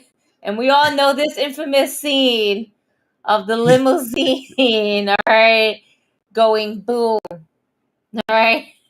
This is my favorite sticker, but I'm so very concerned as to why I have Bill Clinton because that's not Vince McMahon. Yeah, that looks like the guy that plays Vince in the Young Rock show. Oh my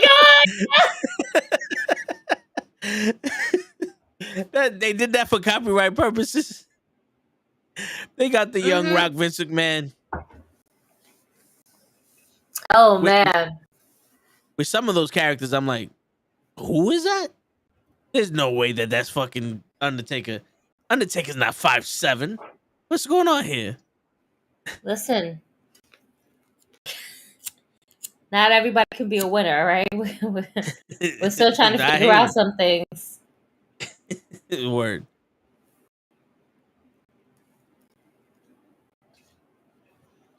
Man, I need Jay to do something other than just go back to the bloodline. I agree. I think Jay needs but if this is so, here's the thing: are we done with the bloodline? Are we done with the bloodline? I don't think we're done with the bloodline just yet. Me neither. And now, if we take Jay away from the equation, I feel as though we are going to be done with the bloodline. You know what I mean? Yeah. I don't want to take Jay out of the equation. I do want Jay to have his moment again. I want to run that back. Absolutely. But I don't see his brother. His brother will fall in line, but I don't see Solo. You know what I'm saying? Yeah. Unless the elders say something, because Solo's just like there to protect the tribal chief. That's what it looked like. He's there on a job. He's the muscle. Yeah. Roman Reigns is the boss, even though he's the muscle as well. But he's like he's the muscle. He's like the bodyguard. Yeah. And then you have the Usos who are like the goons. Send the goons. Pretty much. I'm gonna get him. You know? Yeah. And now, can you see Jay beating Roman at WrestleMania, Roman taking off a couple months, and Jay being the head of the table? Jay being the head of the bloodline. And Jay versus Cody for the title.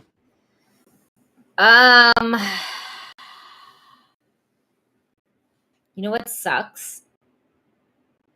Like, I want that. But I don't see him going as far as Roman has. I agree with you. He doesn't have the stature of Roman just yet. I know what does. But also on top of that, he is one, like, tag team champion. Absolutely. We've seen it 100 million times. Solo, not Sequoia, but as a solo champion, yes, but not the main one. Like, I can see him being an intercontinental champion. I can see him being a United States champion.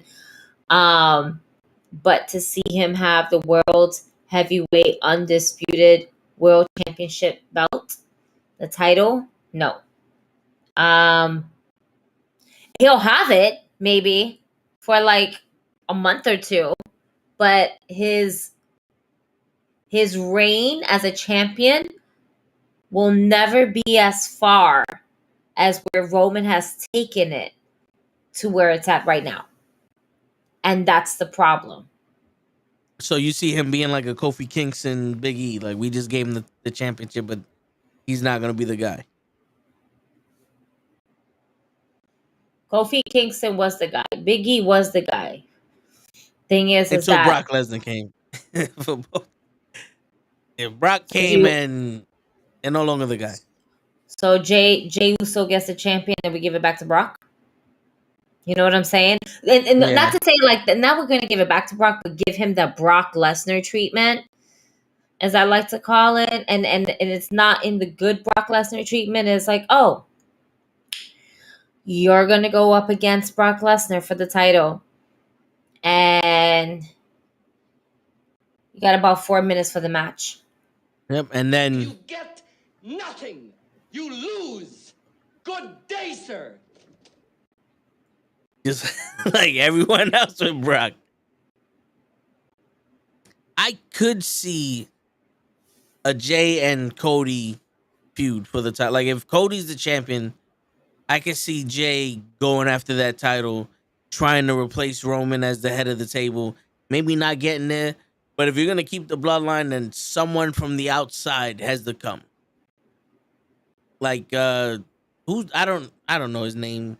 The dude that's from MLW, the other cousin, like someone else, like you know what I'm saying? Like they need that 4-5 people. The one that basically called out Jay for not being with the family and shit like that. Yeah. Mm-hmm. Like, shit. I'm gonna find out his name right now. I was looking at it. Fucking Instagram. Fuck you. Yeah, I hate when you see a post and that shit just fucking goes to something else. Oh, it refreshes and it goes all the way up to the top and then you can't find it anymore. Yeah. It's like it goes into the abyss. It's like what? I know where to go. I'm gonna go check out the Pro Wrestling Podcast page on Instagram. Yeah. There you go. Matt. Shut up, Matt. I was getting there. God. That's right. Jacob for two. No, the moment's gone. That's right. God. Yo, Matt Gigi just said, Shut up, bitch! Oh my god! I'm just gonna smoke. I'm not gonna Word, say anything. you ruined. Just don't smoke. You just. You I'm ruined glad her you're moment. training. I'm glad your training with Santi went so well. Guess he told you shouldn't be taping. Go back to training. Word. And if you're not training, then do a couple push-ups. You should be training. Do a couple push-ups. Yeah, don't they train on Thursday? What you doing? Cutting class? Stupid idiot! That was my job in high school. Shit. You gonna cut your first day. Listen, I'll go get fresh Chipotle for you tomorrow. It's probably only gonna be fresh that first week. I was thinking that. I was like, yo, let's go in the day of. Let's be their first customers. We've only been waiting for this since, I don't know, May. Yeah. They've been building this fucking Chipotle since May. And now it's opening. Mind you, there was a Taco Bell that was starting to be developed after the fact that Chipotle was announced that they were there and they had the sign and then everything like that. Taco Bell ended up being in development while they were in development much later. And Taco Bell opened a lot faster. Oh, yeah. At least a solid 2 months before this fucking place opened. Sheesh. Because Taco Bell doesn't need any fancy shit like a oven, or they just need a couple of microwaves and a soda machine, and they'd be Gucci. Now this one is actually nice. This is a nice Taco Bell in the hood because it's still brand new. They got the kiosks, because the one by me, you can only order the kiosk and then people just hand you your shit. Yep. Like they don't want to talk to people. Like these people here are not for talking. I don't want to talk to them either. It's okay. I'm okay with the kiosk. I can beep, beep, beep. That's it. Word. At least, yeah, because then you can be like, all right, now I could be specific. I don't want no pickles, no mayonnaise, no mustard, 3 slices of cheese. You know, I could be specific. If I say that shit to somebody, if I turn around and go, yo, listen, let me get the double Whopper, no cheese. That's the extent of their fucking capacity of taking my order. Because if I go, yo, no cheese, no pickles, no onions, they're gonna look at me like, yo, fuck you, get out of here. Their comprehension is not there. Yeah. They're gonna be like, yo, so what does he want? He wants a fucking Whopper. And they're just gonna give me the sandwich, like, yo, where's the drink and the fries? Fuck you, man. You get the Whopper. You ask for a Whopper, you get the Whopper. You fucked up the whole relationship we had. Can I get an ice cream? Our machine is down. Yo, be like, yo, at this point, just throw the fucking machine out. You know, like I've never seen a company their shit never work. Buy a new one. The money you spent on fixing it, you would have made that shit back by now. Do you want to know the funniest part? There's actually a website out there that if you look it up, you Google it, right? And it says, look up ice cream machines that are not broken down from McDonald's. And it's like this guy decided to design an app or a website that actually tells you which McDonald's ice cream machines are broken down if you're looking for a particular one. So say you have a McDonald's like 2 blocks away from you and you want to see if their ice cream machine is up or broken, it's on the website. Find broken McDonald's ice cream machines, and there's like a website. Yeah, I just Googled it. McBroken. McBroken, yes! It's McBroken. Holy shit. It is so, and I swear to you, it's legit. Like, me and my friends were super bored one fucking day, and then we went through like, let's look at the McDonald's here. Let's get a list of McDonald's. I want to find an ice cream machine that's broken. And then I think they called to see if the ice cream machine was broken, and it was. Like, they said on the fucking thing. And then we just found a couple of them that said it was not broken. We're like, is your ice cream machine broken? No, it's working. Oh. Yo, you know what's crazy? The McDonald's I always go to, that it's always broken, they say it's not broken. Bullshit. That someone don't know how to use the ice cream machine. Bullshit. I'll be like, yo, is the ice cream machine working? No. Damn, like, how many people came in here looking for ice cream? You know that shit that fast. And then one spot I go to, and they be giving me a cone like that, this big. I'm like, yo, bro, I'm in the car.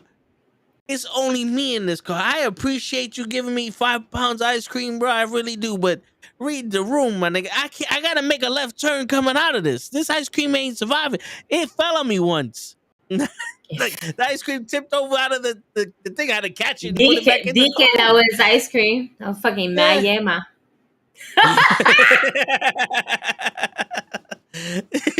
Shit. Yeah, everywhere. Don't look like that Tony Storm me. Everywhere. Yo, for real. Everywhere. And that was the last we ever saw her on WWE too. She's like, yo, if I'm gonna get cummed on national TV, I might as well have an OnlyFans. Listen, yo, it worked for Mandy. Oh man, that was good though. Yeah. That was good. Yo, Matt, either you live in the fucking best part of New York or the fantasy world, because everything works by you. You get fresh guac at your Chipotle. You got an ice cream machine that works. You got a store that's down the block from somebody that's nice. Like, you probably go to restaurants and the forks are clean. Like where you live, bro, that you got all this shit. Because it's not New York. Restaurants that says forks are clean, because that's fucking. Listen, I'm going to go back to the group chat where Kenny gives us the rundown of what we're supposed to be talking about. Yes. Yeah, well, you know, so Kenny gave us homework. Yeah. Where's Kenny? I'm surprised he's not in the fucking chat. He came in the chat when I started. He's like, where is it? All the way up on top. Why is this military? What's 21? At 21:04 o'clock. He goes, I'm on my way. He pulled the show. I think Show got his phone. That's why Show's not picking up. That makes sense. That makes complete sense. Shit. Wow. Who knew? Who knew Show was able to go ahead and get Kenny's phone and still be on his way? Word. All right, so he's on his way too. Yep. Oh, you got your military time? Yeah, I had to Google it. I was like, fuck it, 1 o'clock regular time. It said 9:04. Yeah, I've been calling Show. It goes straight to voicemail. Then I called him twice, and that shit just the numbers. You know how it gives you how long the call's been? Yeah. It didn't ring once, and I've been there for 20 seconds. I don't know what that means, but I'm taking that shit personal.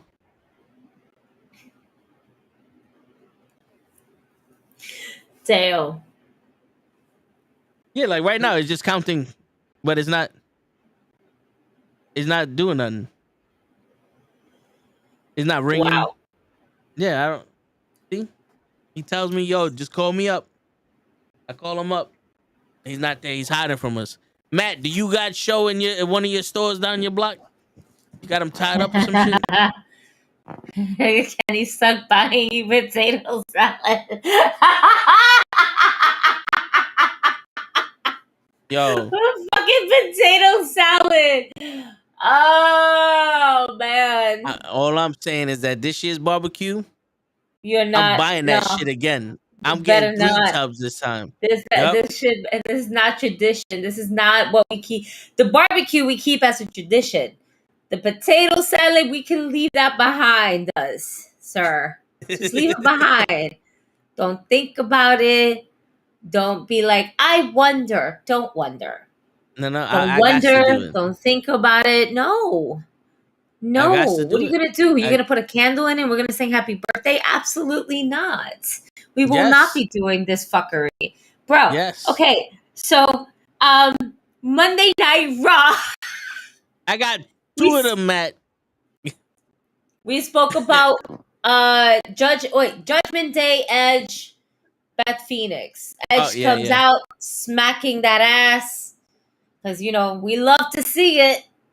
You love to see people smacking asses, except for Beth Phoenix. She's like, don't you fucking do that to me. Fuck. They're gonna know I like that. Bitch, we know you like a lot of things. Yeah. We can tell by your hair you're a freak. You're not hiding shit, Beth. Let's see. That was a good opening. I actually liked it. I like Dominic getting the glam slam. Why not? Dom is just taking bumps from everybody, and I could appreciate that. The sacrificial lamb to kind of just like, all right, this is what it is. What killed me and what kind of I actually also appreciated but giggled, Damian Priest fumbling over his lines. Yeah. Not once, but at least he was going to the Money in the Bank. Money in the Bank. Yes. He was going to the Money in the Bank. And I wanted him to get the Money in the Bank opportunity. You know what I'm saying? Like, yo, get some new blood in that ladder match. And the fact he was like, he got me so upset. I don't even know what I'm saying right now. Word. I don't even know what I'm saying. That's right. You blame it on the other nigga. That's exactly what you do. You smart. That is knucklehead certified right there. It's always show's fault. That motherfucker. Fuck that guy. He pissed me off so goddamn. I don't even know. Fucking fuck. Yeah. See, if I was him, I'd have turned to the fan next to me like, you want to boo during a promo? You want to make noise? It's your fault. And you know what? I'm going to the Money in the Bank. If Top Dollar can get eliminated 3 weeks before the Rumble, he could go into the Money in the Bank 6 months before the pay-per-view. Yo. But it shows that Damian is still a human, and they finished the promo.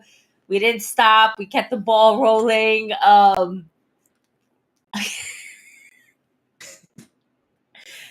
It was fun. It was fun to watch because it was the first time I was like, oh, he fucked up. And then he really fucked up. The second time I was like, oh, it's that type of night today, bro. Yeah. All right, let's just appreciate the fact, all right, that he stood there, finished the promo, all right, was getting into like what was going on with Street Profit and and Edge, but at least he didn't do like a Matt Riddle, and he was and be like, all right, man, I'm out of here. And then rides into the sunset like Matt Riddle did with Asuka. Yeah. He's like, all right, listen, I don't know what I'm saying. I don't know what you're saying. I'm out. I forgot what I was saying. I can't do Word. Yo, but you know something? If Damian Priest would have been like, and after we take Lex Luger and the Giant, we want the gold, sucker. Hulk Hogan, we coming for you, nigga. If he would have did that, I'd have been like, you know what? Best promo of the night. If he'd have been on some Hogan, we coming for you, nigga. He did it. Let's get him in the Money in the Bank. I'm fucking done. I just really quickly, since I did bring up Matt Riddle, did you see his post No. with the grills? You ain't see Matt Riddle and his grills? I may have glanced at it, but nah, I don't. My really... guy has full on grills. Isn't he with a hooker or something? Some shit like that. I think they're all hookers. Hookers. That's scores. All right. But neither here or there. Whatever. I just remembered that Matt Riddle has now grills. So let's see. Oh, I'm gonna Becky and Bitch a little bit later. There you go. This girl look like she does meth, and he does that mustache don't help him out at all. Nah.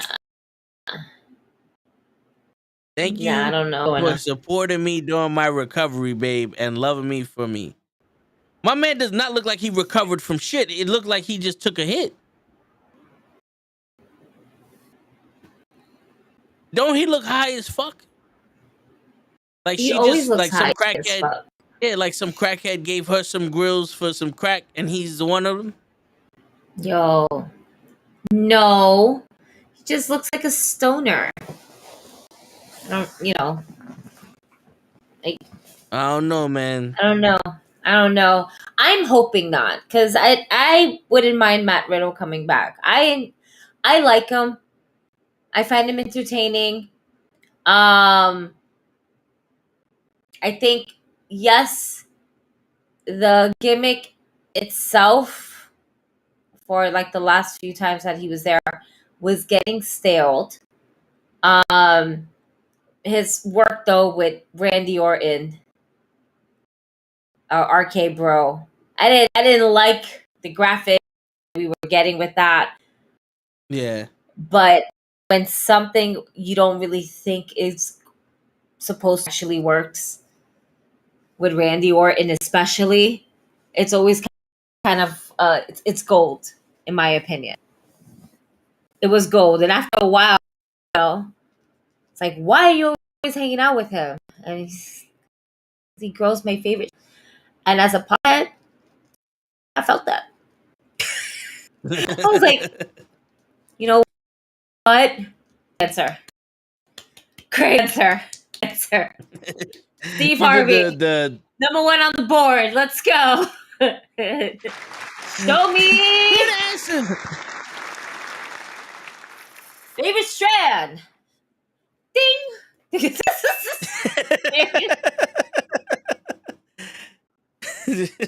We're gonna play. Let's play, and that's the next match. Yeah, right? Man. Fatal 4-way elimination chamber qualifying match. The women's match was good. I liked it. Carmella, Piper. Yes. Who else? Carmella. I'm trying to remember the other two women that were in the match, and I'm drawing a blank right now. Why? Oh, Mia Yim and Candice LeRae. That's why. No. Because they put people in there purposely to lose. No, it's just Mia that Yim came back for no reason. Mia Yim is like the Ruby Soho of the WWE right now.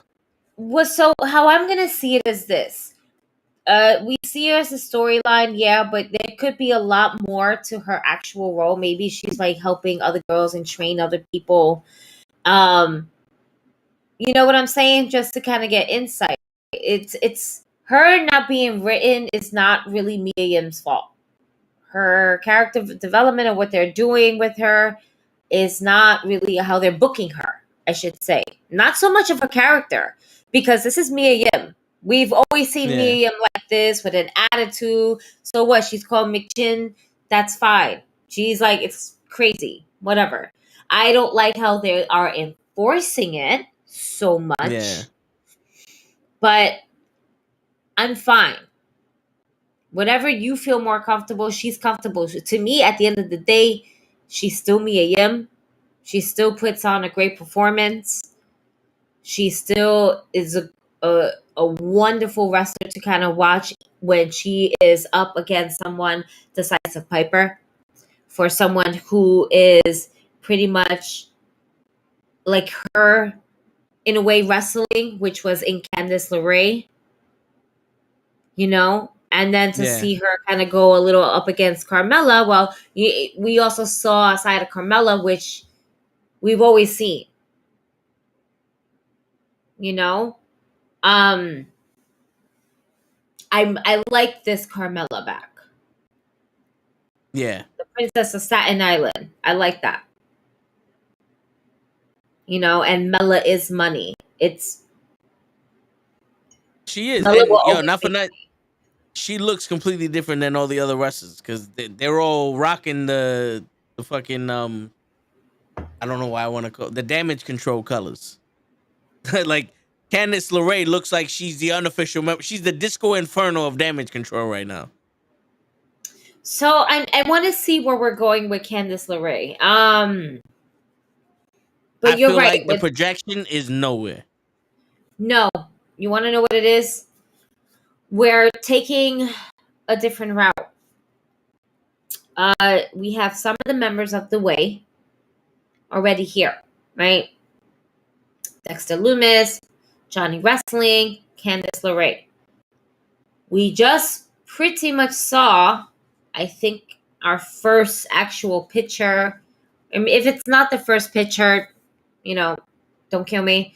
But the type of character that Dexter Loomis was when he was in NXT was he wouldn't speak, but he will talk through his drawings. Yeah. And it's actually him drawing. So it's not like somebody else is drawing. Like he's drawing this. And it's so funny to see it because he tells a story on what's going on. The last picture he drew was with all of them, including Nikki Cross. And now Nikki Cross is acting like a fucking lunatic and running away. It's either A, I'm coming to attack you, or B, I want to be part of this because she likes Dexter. And it also kind of it's funny because if you think about Indy Hartwell, if we're really kind of bringing her back up to the roster, we have the most stupidest yet most funniest love triangle between Nikki Cross, Indy Hartwell, and fucking Dexter Loomis. Yeah, and you've been itching for that for months now. You wanted her to come up during the Rumble. And she did. She did, but like you wanted that to be all right. Now she's on the main roster and feud with Nikki Cross because of this. Because it would have been a dope way to bring it. I think it's still possibly in the works. I don't know if we're just kind of waiting for a WrestleMania weekend because that's when we really kind of start a new chapter. Yeah. And maybe we just kind of timed the last loose ends of our NXT moments there. I like the way how they split up Toxic Attraction so that way after WrestleMania they can bring them back as a tag team on the main roster. I love that approach. Fucking the Rockers breakup all over again. Yeah. That's right. Toxic Attraction has ended. This toxic relationship is officially over. And fuck that kick to the face. Yo. Holy shit. Yo, you put that Mortal Kombat shit up on. I was like, if that's perfect. That's perfect. Yo, I slightly fucked up because I should have fucking put up the picture of Gigi Dolan's face of the aftermath because done. Word. That was Like a that vicious was fucking kick. that was terrible. But yo, she took it like a champ, and now it especially with these marks on her face and shit like that, it adds so much more to the story because we've seen like factions break up all the time. Yeah. Sometimes something good comes from it. We get more story, and it's more of a character development to see them as both singles. So, But majority of the time is they split up to go to another tag team. yeah, and then the best matches out there are the ones that kind of know each other's move like the back of their hand. Yeah. Like, just for example, Sasha and Bailey. They work wonders together, whether it's a tag team or a singles match. Seriously. Yeah, they go all out. You see the trust in them in each other. Yeah, and the timing is impeccable. That's the one thing that the women's wrestling, some of them have an issue with, is their timing. But those two, even Bianca Belair and uh, Monet, that was just as good.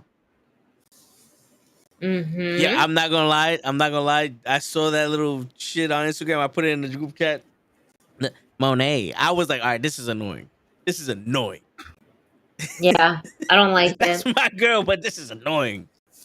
I'm gonna need Snoop Dogg. Get a K-pop star. That's what I'd like. Get one of those Japanese artists to do some shit. Don't check out down the shit about something. You know what I'm saying?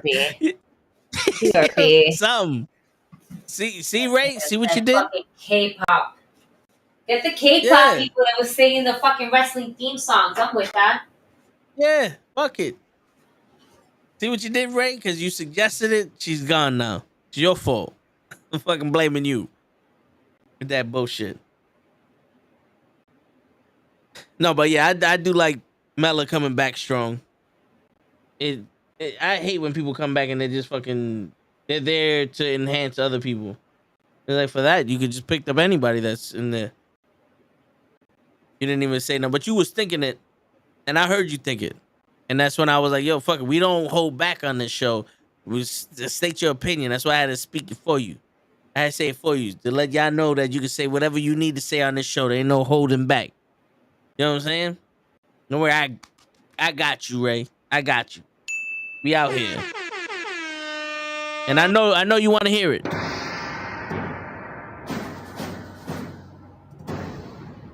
I know you want to hear it. I know everybody wants Goldberg to come back, spear Cody Rhodes at the entrance of WrestleMania when he's making his entrance. He comes out of the elevator. Goldberg spears him and he walks out and he dethrones the tribal chief, and he's the new Universal WWE Heavyweight Champion of the world, Craig. You know what I'm saying? Not the city of the world. I know y'all want to see it, and I'm saying it for y'all.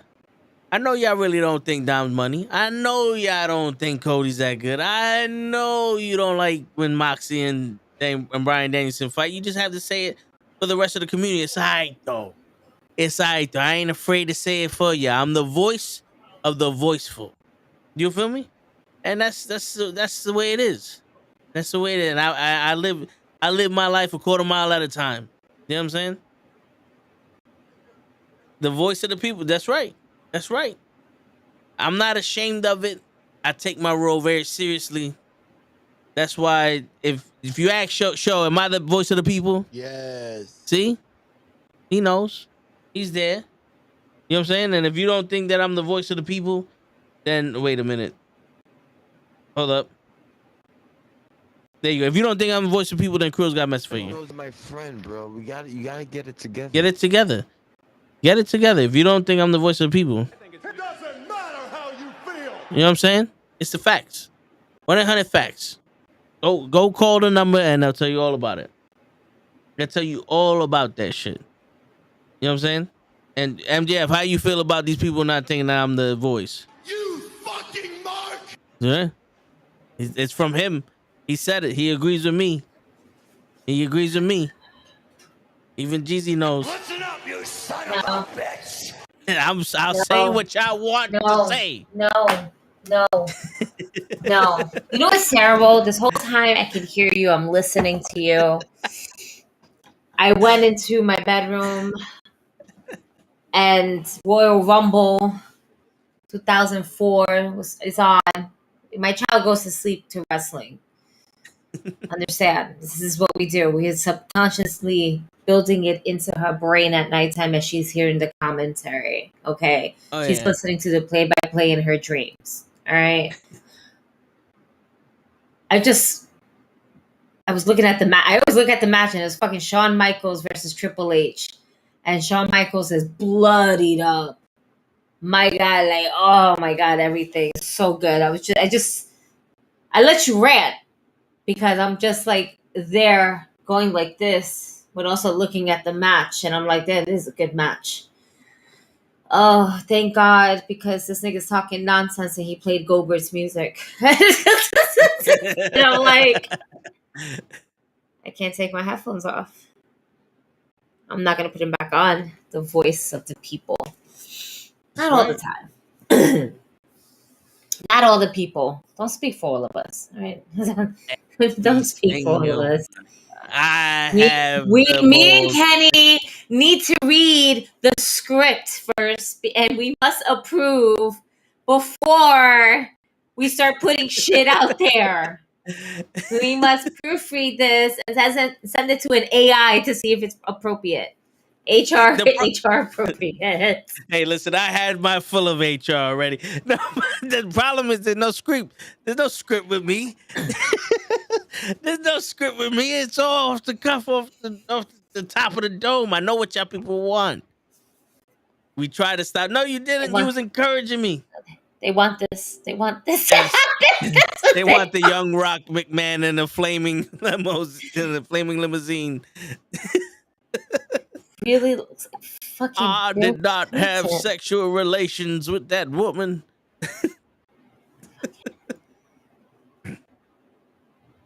Shit. Ray hit me up on Facebook talking about, yo, we all hate Cody Rhodes. Don't worry about it, man. And I'm like, I know. Oh, man. I'm not afraid to say it. I'm not afraid to say it. So go back to see.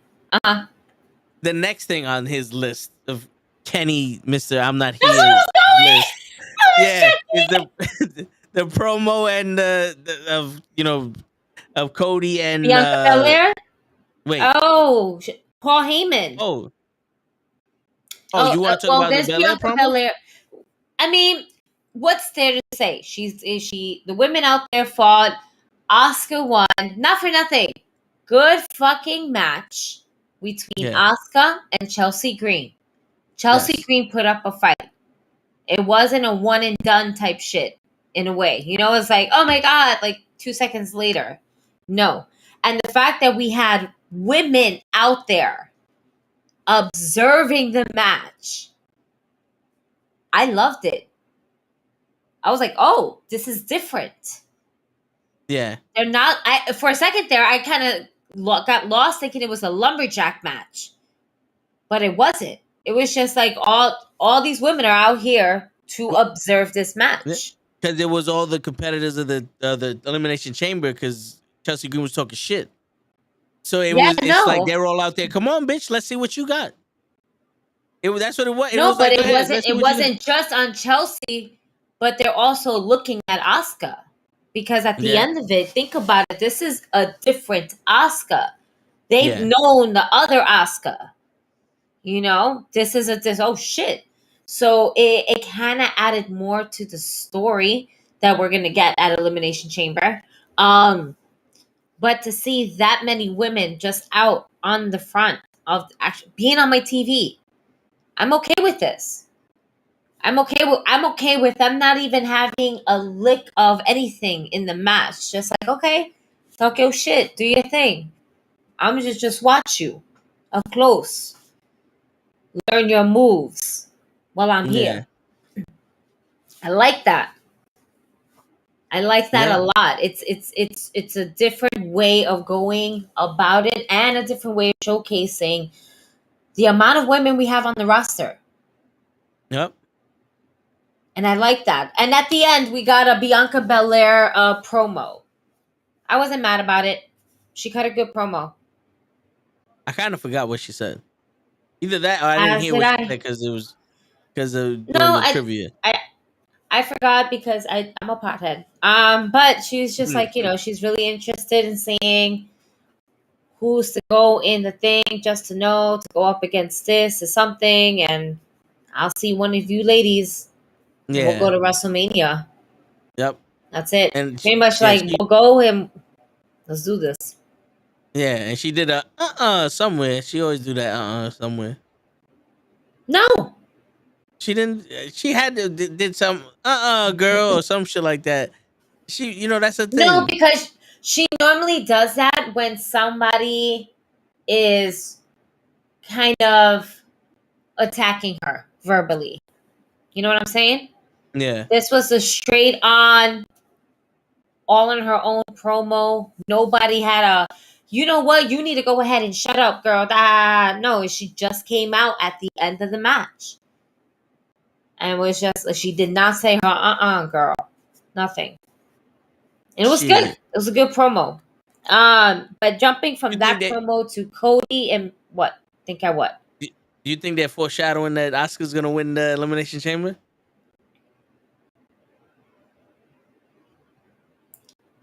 Not yet. I have to see. I mean, I don't know. Next week is the go home show. Is the Chamber's the 18th, right? Is that next week? Fuck, I had to change my calendar there. I guess so. Yeah, next Saturday is the 18th, yeah. It's always there's a wrestling every Saturday, every Monday, every Wednesday, every Friday. It feels like we don't have a weekend to just chill. Last like weekend I don't. We had NXT. Last weekend I think we had NXT. Yeah, which one was that? Fight Royal for Your Rumble Right? To party. Oh, yeah, one of them. it was like NXT. We're sorry we did this, but here you go.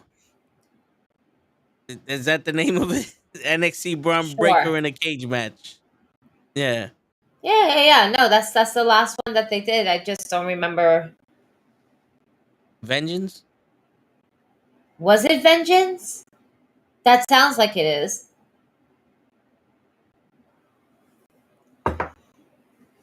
I think I lose track of these names a lot. I think it is Vengeance though. NXT Vengeance. Yeah.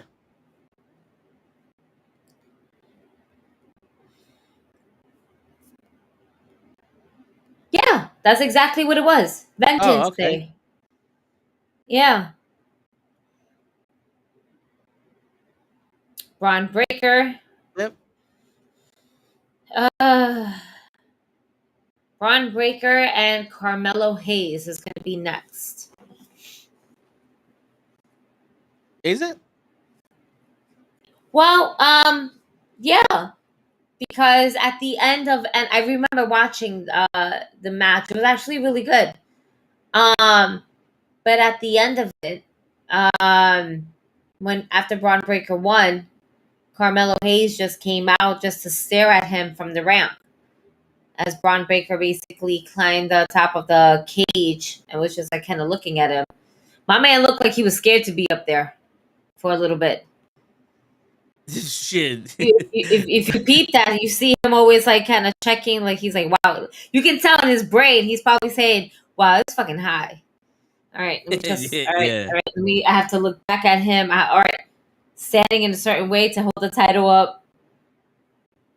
My man was like, this wasn't in the percentage that my uncle told me about winning a cage match. I don't know what's going on here.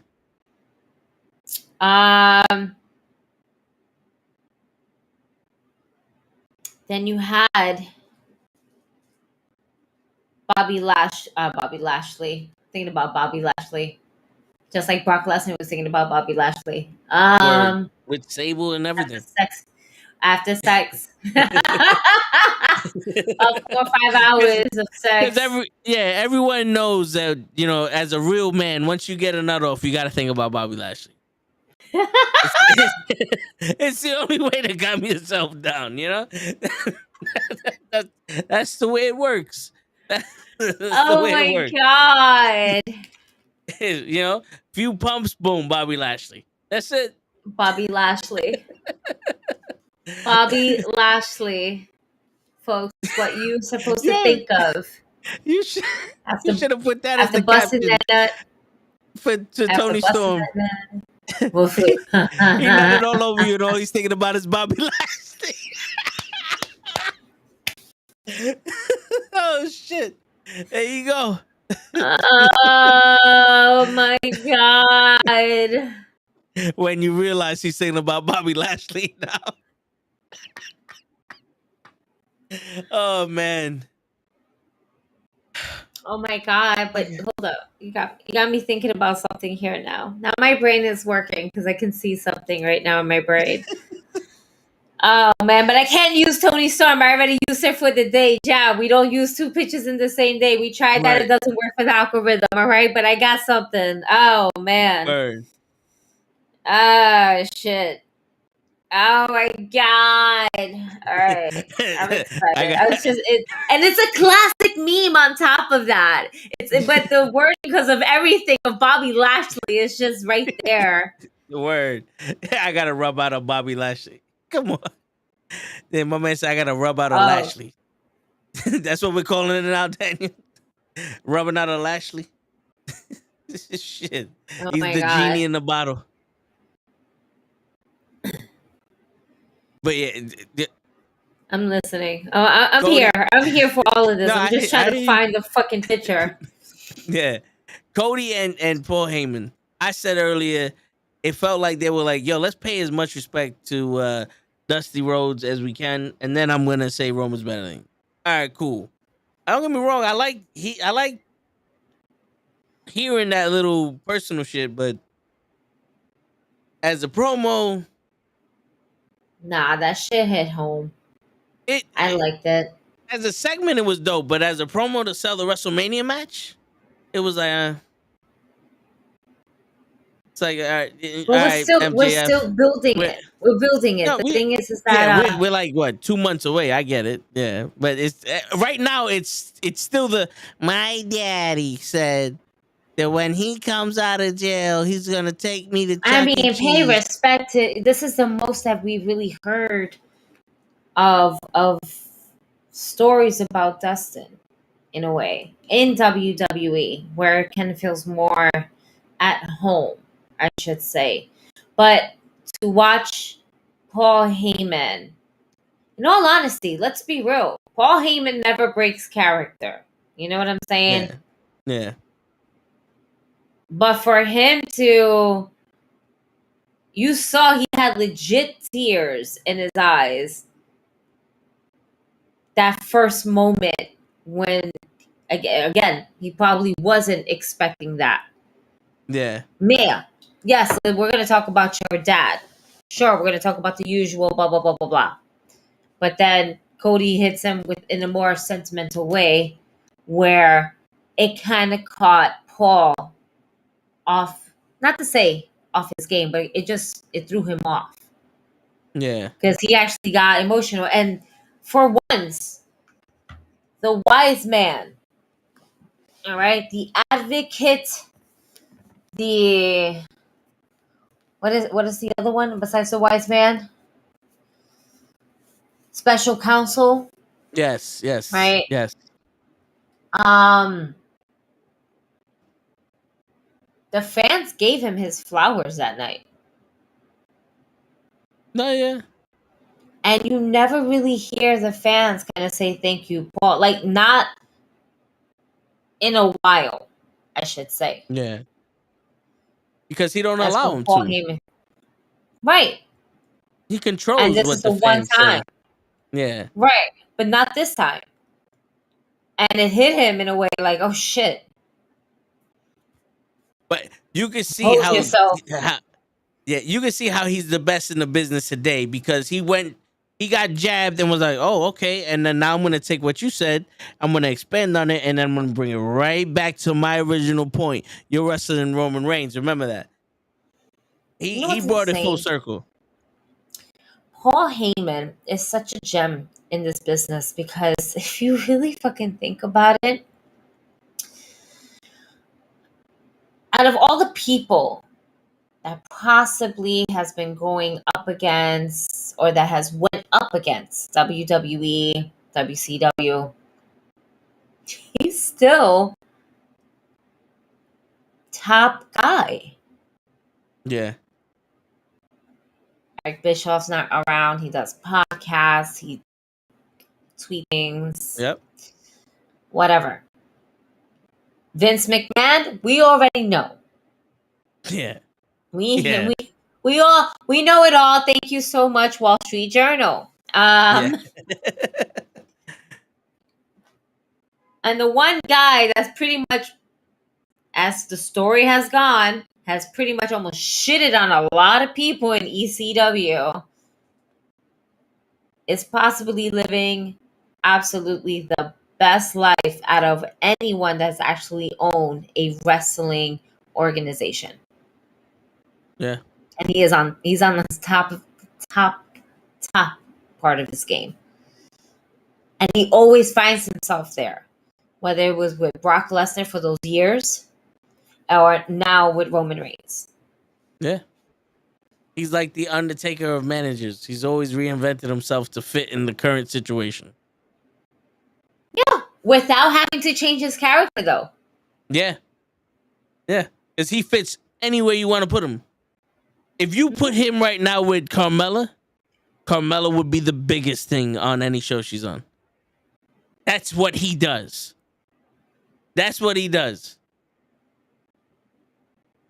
And that's why in the chat I said he's second to Bobby the Brain Heenan, because Bobby the Brain Heenan spoke for the greatest speakers in the world. Like, you don't get put in that position. That's like if Jordan handpicks you to play for him. You know, like Ric Flair, you his mouthpiece.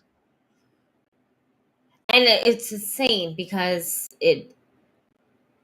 we're not the first ones to say it. And I remember watching an interview when they had mentioned that. He was like, there will never be another Bobby Heenan. Yes. Bobby Heenan will always be the number one manager to have ever existed in this wrestling business. But I am not a manager. I am, my dad always used to say it, an advocate. And this, yes, at the time he was running with Brock Lesnar. Yeah. And then he went into the description of what an advocate is. He was like, I'm not a manager. I'm an advocate. And listening to that interview, it's like, damn, anybody and everybody that I possibly know, when we talk about Paul Heyman, you cannot help but to put into comparison with him and Bobby Heenan. Yeah. The two You greatest. feel like they're on the two greatest. Yeah, because you had the Heenan family and the Dangerous Alliance. And then you had Heenan when he was in the commentator. Paul Heyman was a commentator in ECW and WWE. Their careers kind of mirrored each other until like but Bobby the Brain Heenan had the throat issue and then he passed away. But if Bobby the Brain Heenan was just as healthy as he was back in the day that he is now, I can see Bobby the Brain Heenan on that level. Absolutely. With Paul Heyman. Mm-hmm. I like that promo though between him. I think what I didn't like about it in overall, it was Cody's response at the end. In a way, it didn't feel believable. What was his response again? He basically kind of just looked at the meme. He basically kind of just went up to him in a way where it was like threatening, where he was like, I'm just sending a message. And basically Cody's like all up in Paul's face. Oh I was yeah, like, you yeah, tell him I'll see him, pretty much at WrestleMania. You bring that back to your tribal chief. Like, I feel like his response was like, meh. yeah. So I think that's the only thing of the promo that I just didn't like, if I'm being a nitpicker here. But overall, I think the feel of it was actually pretty cool. I liked when he was like, "You just made it personal," because he's Yeah. because because you telling me it reminded me. He's like, "I'm just a guy trying to get a belt, and you're making it personal." Like I would have loved to see the heartbreak in Cody. Like you're paying all this acknowledgement to my father. We all miss his father, and he's sitting there, he's crying. Cody's crying when he's hearing the story about his father, and then he says some shit. Roman is the son that he always wanted. It should have been like you popped his bubble. You see Cody get his bubble popped, going, "You just fucked up, Paul." You know what I'm saying? Like, why you had to go and say that shit? Now I gotta hurt your boy, because I can't hurt you. I gotta hurt your boy. You just made it a problem now. You know what I'm saying? Like one of those things. Like you pissed me off to the point where it's like, now I gotta show you why my father chose me and not Roman. You know what I'm saying? One of those things. Like I'm better than Roman in my father's eyes. He didn't have to teach me these things. I lived through these things. Because he kept saying, he taught him this. He taught him that. He taught her this. But he didn't teach you this. He didn't have to teach me. I lived through it. Yeah. I'm a natural. Dustin Rhodes was the natural. But you know what I'm saying? I think that would have been dope, because it would have been, now it's not for the title. I gotta hurt you because you think my father, like, you disrespected me, and my, like, you used my father to disrespect me. It's personal now. I gotta hurt him. Because after that feel-good story, terrible, terrible. Oh, but man, I still like it though. I still. Go ahead. No, I mean, for the interaction, I like the interaction. But to promote WrestleMania, it's kind of like a one and done promo, because I was about to say, do you think Roman is gonna extend on the whole Dusty Rhodes situation with Cody? Because by the time he gets to Cody, that would already pass, because he's still got to wrestle Sami Zayn and deal with Jay. Cody's an afterthought right now for Roman. And then he's going to come back and like, oh, your dad showed me all this shit. It's like, okay, it's a cheap way to get in Cody's skin, but why don't we just do the whole your career shit? Like, you couldn't hack it before. What makes you think he can hack it now? You're flashing the pan. Something to that effect. Why go after his father? Maybe we're still gonna go there. But we haven't had a chance to really see it yet after the Royal Rumble. Like we're so kind of fixated right now on Roman and Sami that WrestleMania has become an afterthought of Cody Rhodes overall. Cody Rhodes' name is still gonna make money. His promos and stuff. I would like to see Cody Rhodes stop cutting a promo and get into a regular match. Yeah. I want somebody to call him out just for the fuck of it. Even if Cody's going to fucking squash him. You know what I'm saying? I want to see Cody Rhodes back in the ring, because Cody Rhodes in the ring is a really good fucking wrestler.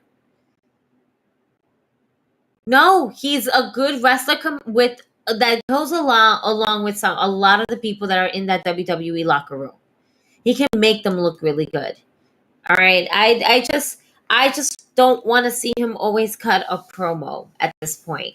Like the next time I see him, I don't want him to cut a promo. If he is cutting a promo, because obviously you have to cut a promo, let it lead into an exhibition match. I just want a match. I want to see him wrestle in the ring. Yeah. More importantly, I want to see another wrestler in the ring. I don't know who to put him up against. You can put him up against bum ass Corbin, since he's on a losing streak. Yeah. Corbin feels like he has to get him because Cody's here and he's here. Yeah, he's trying to prove to JBL he's still a wrestling god by beating Cody. Yeah, I can see that. That'd be a good segue there. Or you could have him face the unbeatable Tozawa. He's always somebody you just throw at somebody. What color hair is Tozawa gonna have now? No, I wouldn't say so much Tozawa because Tozawa's a face. We're not gonna put two faces together. You want to have Cody beat Omos? No, because Omos is a liability for. I'm sorry. It is. It's true though. Yeah. I would say the Miz again, but the first time I didn't. I was gonna say one of the brutes, but they're in SmackDown. Chad Gable. Gable can. He could do the verbal jousting with Cody Rhodes for a few weeks just to buy Cody Rhodes time and not have to sell the WrestleMania while Roman deals with Jay. And then also with Otis as well, because him and Otis would do good too. You can't have one without the other. If you have one, you get a BOGO deal. Yeah, true. You can have 1 week, because Cody loves to do this. You can have 1 week where Otis Vader bombs Cody 80 times and Cody comes out in a full fucking body cast. He can't move. They wheel him out in the ring and he just breaks the cast open and he's like, I'm going to fight you with none of my bones attached to my skin. And then boom, he's going to beat Chad Gable with the impossible shit, because he loves to do it. He loves to do too much. And that's how we're going to book Cody. And I'm going to pretend that I didn't hear that. And I'm going to spark this right back up because I'm going to move forward to AEW right now. Cody Rhodes could be a fucking phenomenal wrestler. He was with Dashing Cody Rhodes. But he got to this point where he needs to do this immaculate shit every match. You know what? You know why Bret Hart is considered one of the greatest wrestlers? Or Ric Flair? The fuck? Oh, that's the filter you was having the problem with. I was like, you just broke your shit. I was like, damn, I stretched you out that much, you broke your shit. Damn. But the reason why Bret Hart is one of the best wrestlers in the world, Kurt Angle and all these people are the best, because they keep it simple. Do the basics flawlessly and you look like a fucking god. You can't be doing so much in one match that doesn't mean nothing. Every time right now you're the equivalent of Moxie blading himself every time. Like, bro, can we have a match? Why do you need He is having a match. But why? Because nobody else is doing it, and it's fun to watch it. Like, yo, I get that you wanted to come out because you broke your pec. Okay, you came out, you broke your pec, but now the whole match you're just gonna suffer from the pec shit, and I'm supposed to believe it. And then you have this one, I'm never gonna get another title shot, and you run your face into the fucking apron, and now you have to do all this shit and overcome every goddamn obstacle in every match. Bro, just have a match. Just have a regular fucking match. You can tell a story with a regular match. You don't need all this extra shit. I can't. You gotta remind the people. Yeah, because right now you're making it seem like my man can never lose. He could beat Seth Rollins with one arm in a Hell in a Cell with a fucking sledgehammer to his chest. Listen, he could beat him right now. He can win. He can survive 58,000 chops from Walter and Gunther, both of them at the same time. Yo, what's gonna? I really thought that Gunther was gonna fucking re-injure him. I know he wasn't, because but them chops. Yeah. Holy shit, them chops. Yo, and you know what? You know what the crazy shit is, Gigi? I'm watching the Andre the Giant documentary that HBO did for him, and Hogan's talking about his match for WrestleMania 3, and was it Dave Meltzer? Is that his name? He's in the documentary and he's talking about how this match is the most basic match that anybody can have. It was altered around Andre the Giant's limitations. But if you watch the match, the way that they did the simple things so beautifully, and the way that they reacted to everything and the way that he sold stuff and that story he told, that basic match will forever be ingrained in our fucking lives. A match where he couldn't do anything with Andre except body slam him. And that match is forever ingrained in our minds. And that is basically the number one thing that they always bring back. Oh, this was the night that Hulk Hogan body slammed Andre the Giant.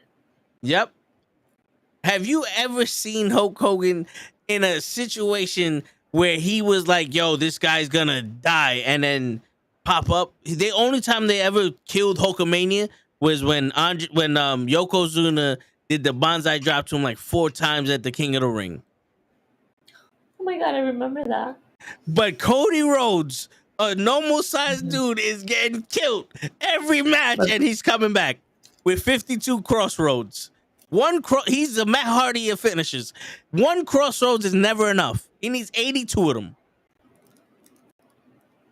Yeah. That's my problem. I just want to know if that in the video game, are we going to get that many crossroads without having to charge up for our super or our finisher? And is that a super or finisher? Like, which one? We know it's one of the two, but which one? Yeah. We must know. Cody Rhodes is going to be the only wrestler that you can store 4 finishers at once. Every other one of them is going to have 2. He's the only one you can do 4. That way you can do them back to back to win a match. Well, you know what? They put Roman at 99, right? Because he's going to be nearly impossible to beat. That's it. You're going to have to give Cody all of them crossroads if you want him to beat Roman at WrestleMania. Word. Yo. There we go. Damn. That's wild. The repair that I just had to do right now. Jesus Christ. You pulled out the drill gun. You put a couple brackets on the shit. You super glued it together. I just operated this shit, man. Jesus Christ. The whole thing. My whole leaf was like, nope. Yeah, I don't know why I feel like, what are those sticks that they put the ice pops on? I feel like you got one of them, you broke it in half, and then you just like rubber band this shit like you got a brace on your thing. I had to legit just Frankenstein the rest of this shit because this shit was like, nope. We're opening here. We're opening the fuck. All right. Let's go. Like that shit don't know it's Thursday night and like, shit. The surgical tool. Scalpel. Paper. We need 50 cc's of raw rolling paper. Is that the raw one? Yeah. I don't know. That's the only brand I actually know of, the raw. Yeah, and I feel like people buy it because it reminds them of Monday Night Raw. If I was, that's the reason why. It's like, oh, Monday Night Raw got their own rolling paper. They just don't tell nobody. They don't advertise like they should. The font is very similar, so yes. And I agree. I agree. It's red. It really is. What's this one? Oh shit! There's this one right here with the bow on it. But if you go from afar, it looks like it's cracked in the middle because you don't know no better. So word. You know. But yeah.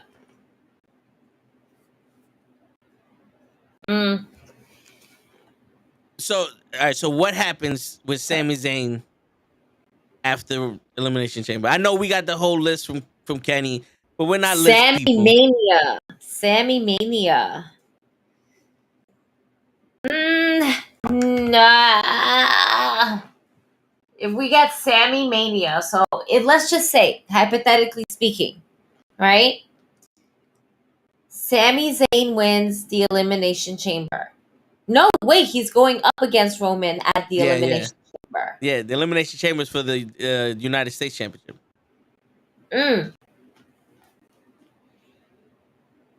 You're right. The WWE World Championship 2.0, apparently.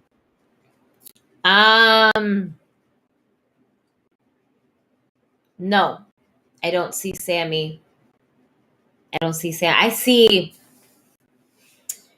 if we're gonna keep the bloodline together, I see Jay coming back, Costing but I don't Sami, and see then him. I don't see him helping Sami. I think Sami might think he's going to help him, but then Jay's gonna fall in line.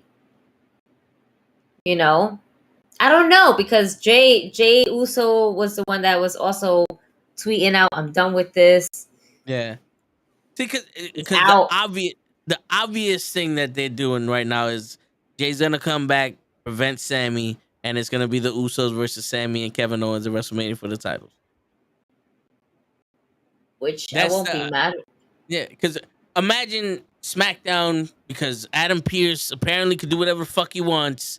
It's gonna be Solo and Jimmy defending their titles on SmackDown because Jay's not there. He's not feeling too well. You know, he had a little hiccup, a little cough, Talking and that's about, gonna I stop. thought you said your brother was gonna be here. Yeah. Well, now Solo is gonna be in the tag team match the same way that Dominic got to replace somebody. Remember when if your partner couldn't go, your partner stood outside and you had a 2-on-1 match? Remember that? Good old days when Marty Jannetty did that shit with Shawn Michaels against the Orient Express. Come on, people. Word. Oh The fuck, man, bro. that's hilarious. They just listen, because it's more believable. Let's be real. Two Yeah, on no, it one is. in this day and age, Yeah. nah, Well, unless you're Kevin Owens, nah. then you can have 5-on-1. Because Kevin Owens destroyed the Yeah, bloodline until the Royal Rumble and then didn't know how to fight anymore. yeah, but that's Kevin Owens. So I'm excited to see what happens. I can't wait to see Kevin Owens again. AEW. We got new tag team champions. Yes, and Kenny ruined that for me. The I Ass didn't get this. Boys. How did they win? I didn't get up to the match yet, but I just saw the results. But how did they win? By cheating. I think it was Austin hitting. They hit the ref. Not no. The ref was down. Right. The ref was slightly down. He couldn't see shit. One of the Gun Boys was on the outside with the tag team title, and it wasn't Max Caster. It was Anthony Bowens. Anthony Bowens was the one that got hit in the head with the title, and he kind of rolled him up for the 3 count, and 1, 2, 3. Shit. Yep. How do you feel about that? Because I'm a little indifferent. Like, I get they're probably doing that to build up for Revolution, which is in March 5th, which is 4 weeks away. But that kind of is like, really? The Ass Boys? Yeah.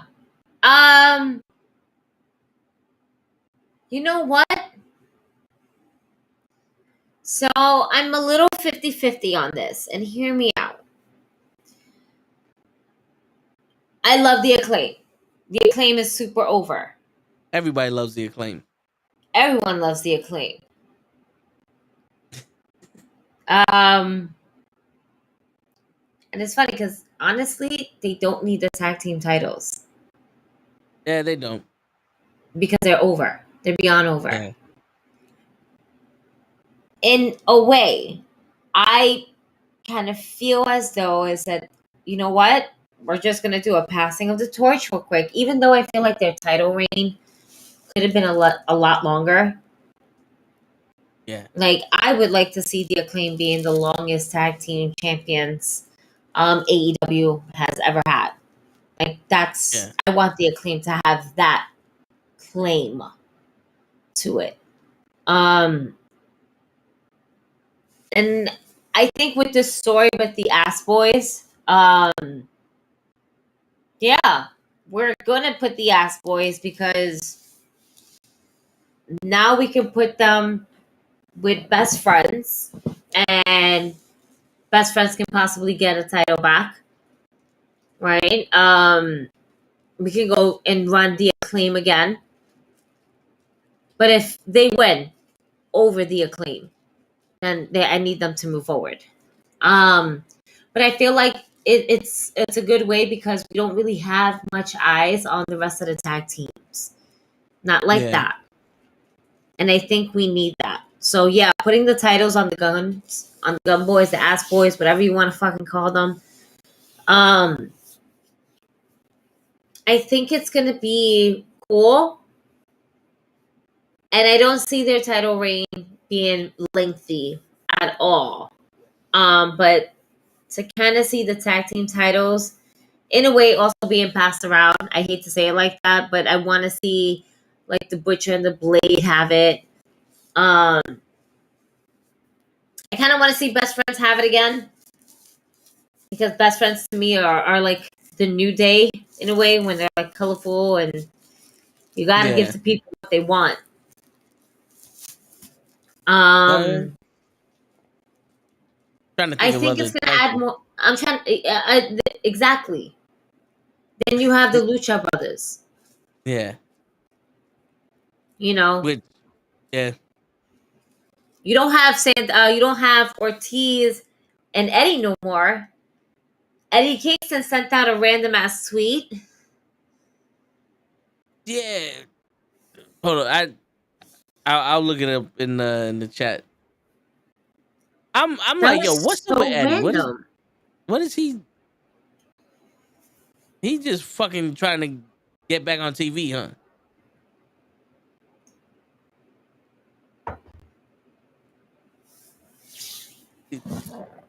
But if we put him back on TV, who do we have to fucking feud with? And like Eddie on TV is gold. It's money. But he needs a story. Said fuck Ortiz, fuck this person, fuck everybody. Yeah. Side note: since we need to see his world champ 3 times within an hour, and within an hour and a half, when it's a 2-hour show, fuck Ortiz, fuck House of Black, and fuck the roster. Born Alone, Die Alone. I tried. I don't need anyone, including Mox and Penta. Fuck everyone, especially the Pillars. Is his demons coming back up? Is he drunk or some shit? Damn. I don't want to think he's drunk. I don't want to think that negative. See, what are you thinking negative for? That's so negative. I mean, yo, listen, there's no reason for, like, it's not like storyline that he's coming out complaining about the champion being on. Maybe he's, but maybe. So this is the thing. So, Eddie doesn't really do social media, right? Yeah. So it's like, do we take this seriously, or do we take this with a grain of salt? And by a grain of salt is like as him as a character, and not to say he's a character per se, but like it's just him being Eddie talent. Kingston, the wrestler, as a talent, and just pissing people off, and then having to address it. Like you said, is this his way of trying to get himself on TV? Maybe. Yeah. Maybe this is the one random way to do it. And I think it was go ahead. I think this was it started out a truthful angry tweet that he turned into a promo. Because I honestly believe that first part of the tweet of we need to see your champion 3 times in an hour and a half when it's a 2-hour show. I think he wanted, like, I think that was other people can have that time on the show. Why is this man always on the show? Where am I at? Where's Ortiz? Like, where's everyone else at? I think that's a complaint. And then he said, fuck Ortiz, fuck House of Black, because he's in a storyline with him. It's kind of like I don't know if he's saying fuck Ortiz or he's saying Why is this guy on the show all the time? Fuck Ortiz, fuck House of Black, fuck everybody else we got on the show because we need to Yeah, I see know what you MJF mean. 3 hours. You know what I'm saying? So it could just be read wrong, and that's just him complaining like, yo, my man, why is MJF out here all the time? We got other people. You know what I'm saying? But then what about that sentence towards the end and the pillars? Think about it. The pillars are Britt Baker. Well, I say Britt Baker, but she is one of the pillars for the women's division. Yeah. But Darby, MJF, what Orange Cassidy, right? And Jungle Boy? Was Orange Cassidy? Yeah. No, Orange Cassidy wasn't one of them. It was Jungle MJF, Boy for sure. MJF, Darby, MJF, Jungle Boy, Sammy Guevara. and Guevara. Yes. Yeah. Guevara. Those are the pillars. But yeah, see, so yeah, so it's weird because it depends on how you read it. Is how you could take it. It's like either he's sticking up for the roster, saying why is this guy on the show so much, or is it, yo, why am I not in one of these spots and fuck all these other people because I have personal beef with them, or it could just be I'm picking a fight with anyone that's willing to talk back to me because I want to come on the show. And it's so crazy because it's Eddie Kingston, so you don't really know. And the only way you're going to be able to know is that when you see him on TV. Yeah, because that's the one thing about a New Yorker. When we're pissed, we don't make sense until we calm down and explain what I'm trying to say. I think it was just to get a reaction. True. I mean, all of my stories where I tell people to shut up and all that's just to snap you out of the zone that you're in when you watching people's social media. I'm the voice of the voiceful. You know? But yeah, I mean it was weird. No. I'm just trying to then he retweeted somebody where he was like, meet me in Denny's in 15 minutes. And I'm like, who is this guy? Did you meet him at Denny's in 15 minutes? Oh, man. This is wild, yeah. It's like, it's hard to read this. Fuck Ortiz, fuck House of Black, and fuck the roster. Born Alone died. Oh, yeah, like you said. Born Alone, died alone. I tried. I don't need anyone, including Mox or Penta. Fuck everyone, especially the pillars.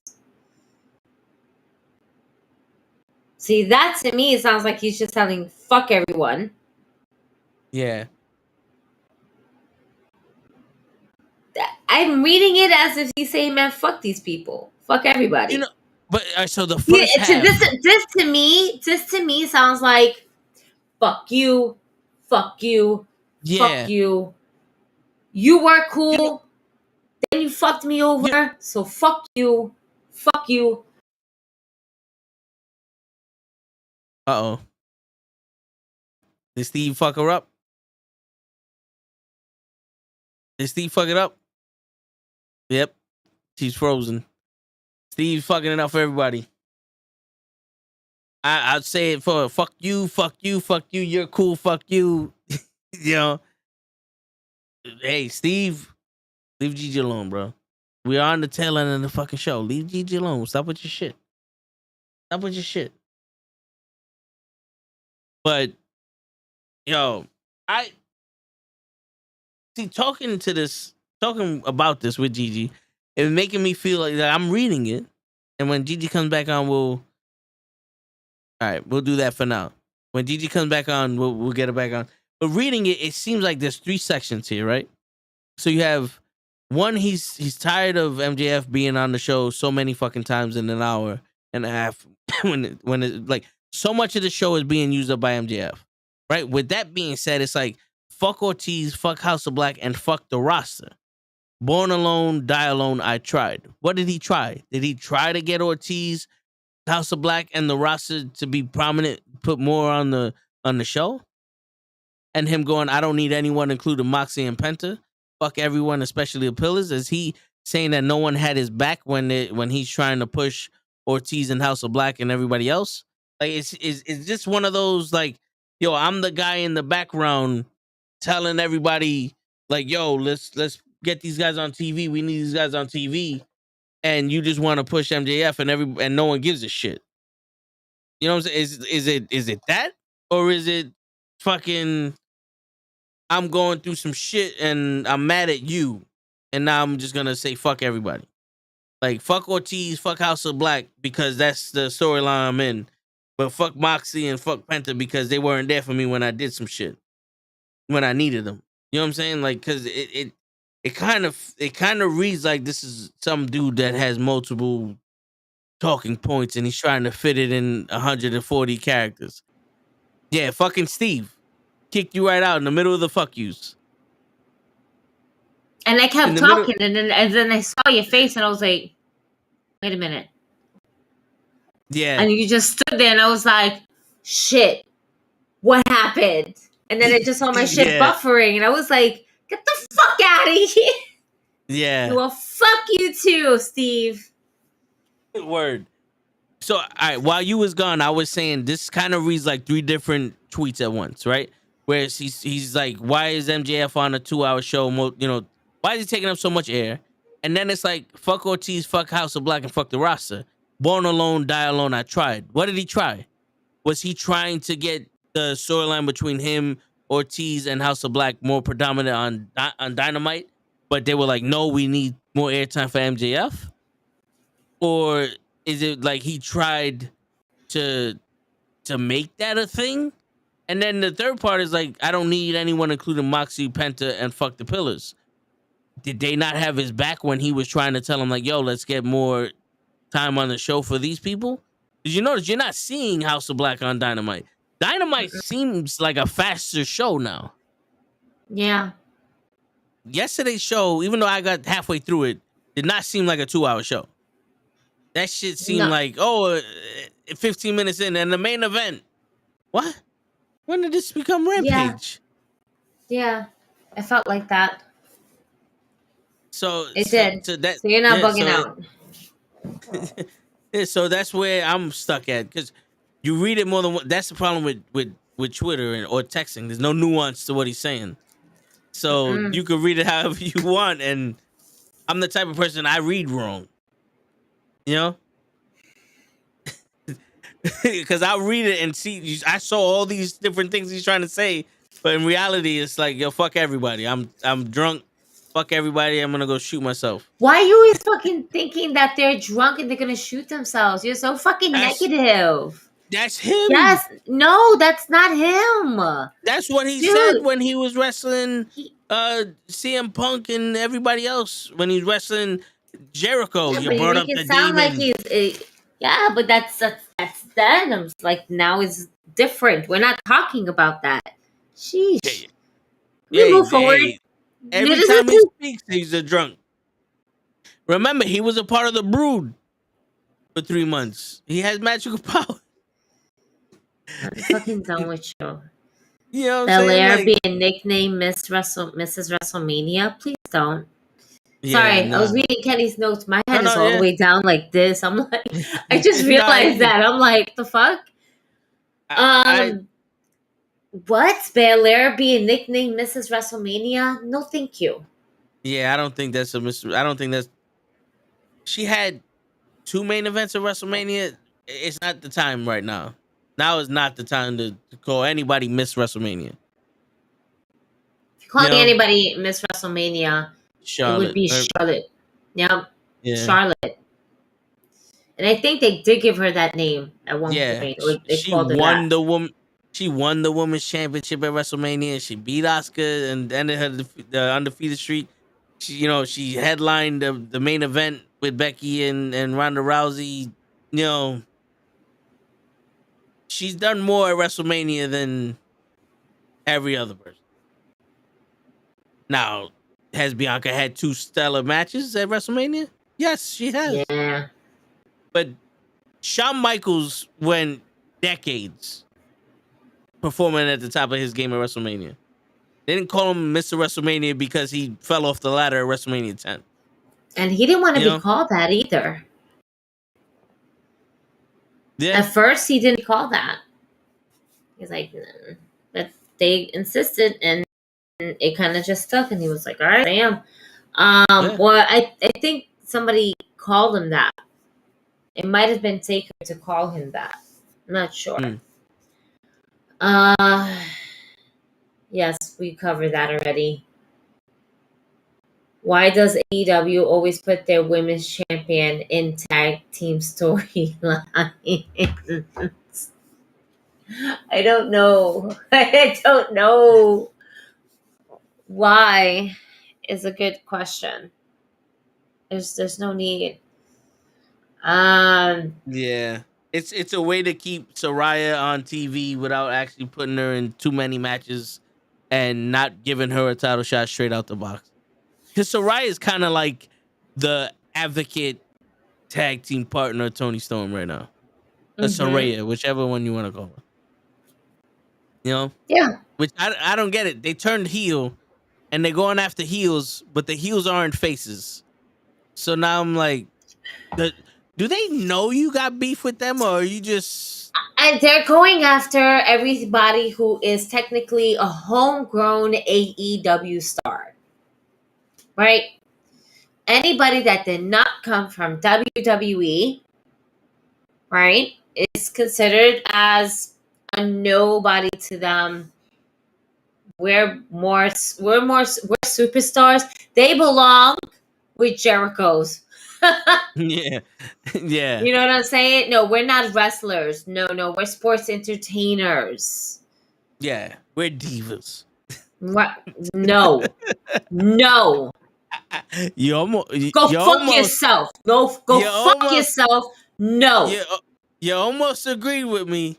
I had something there. The WWE version of the women with divas. We will not do that. No. Paige Sports technically was a diva. No, she was Divas champion. She was Divas champion. But no, we're not bringing that back. We're not doing that. Absolutely not. But we can. I can see the. No, absolutely not. Shut the fuck up. What the fuck is wrong with you? Why are you trying to get me? We were vibing so good all fucking night. Steve come fuck up the stream, and here you go, feeling really fucking buck about it. All right, and want to say, don't you want to bring back the diva? No, I don't. Leave that shit back there.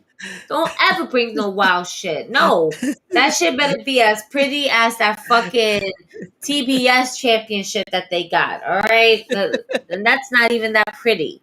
All right, the AEW women's title is very nice. But I love watching Jamie Hayter.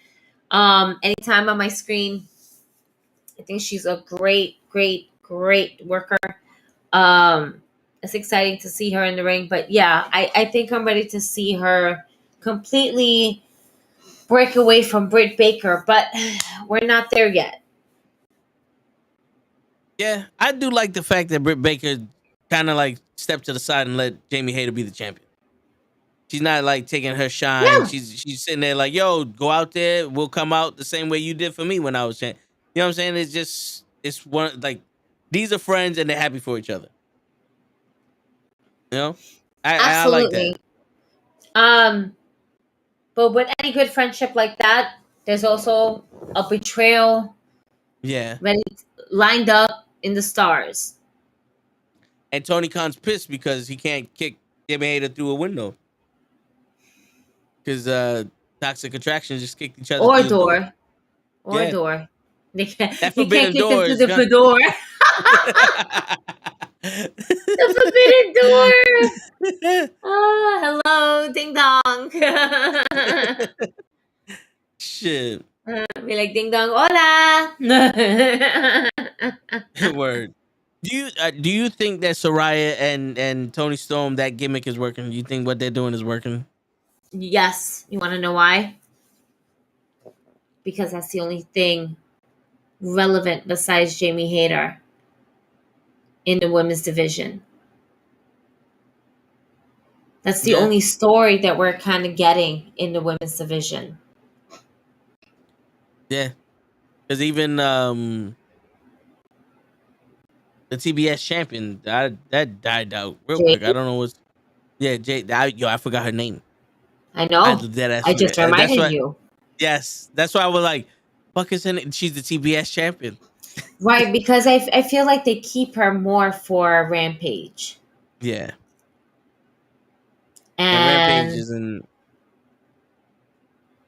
yeah, but It at the same time, it's like she's that champion for Rampage in a way. yeah. Some fights here in Dynamite, but as a story, yeah, it is working for them. Because if it wasn't, we wouldn't be talking about them.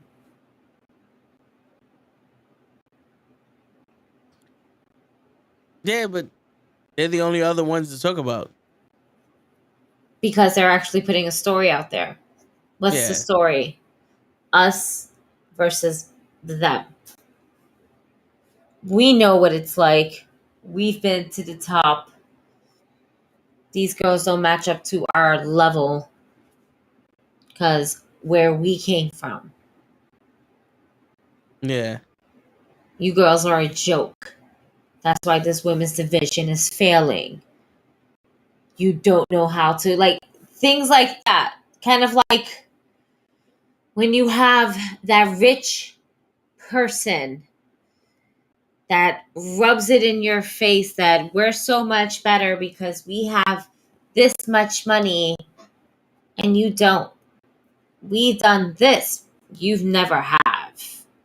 We're better than you. They're doing the whole we're better than you and you know Yeah. it. Yeah, pretty much. And what they're doing is they're catching this locker room heat, right?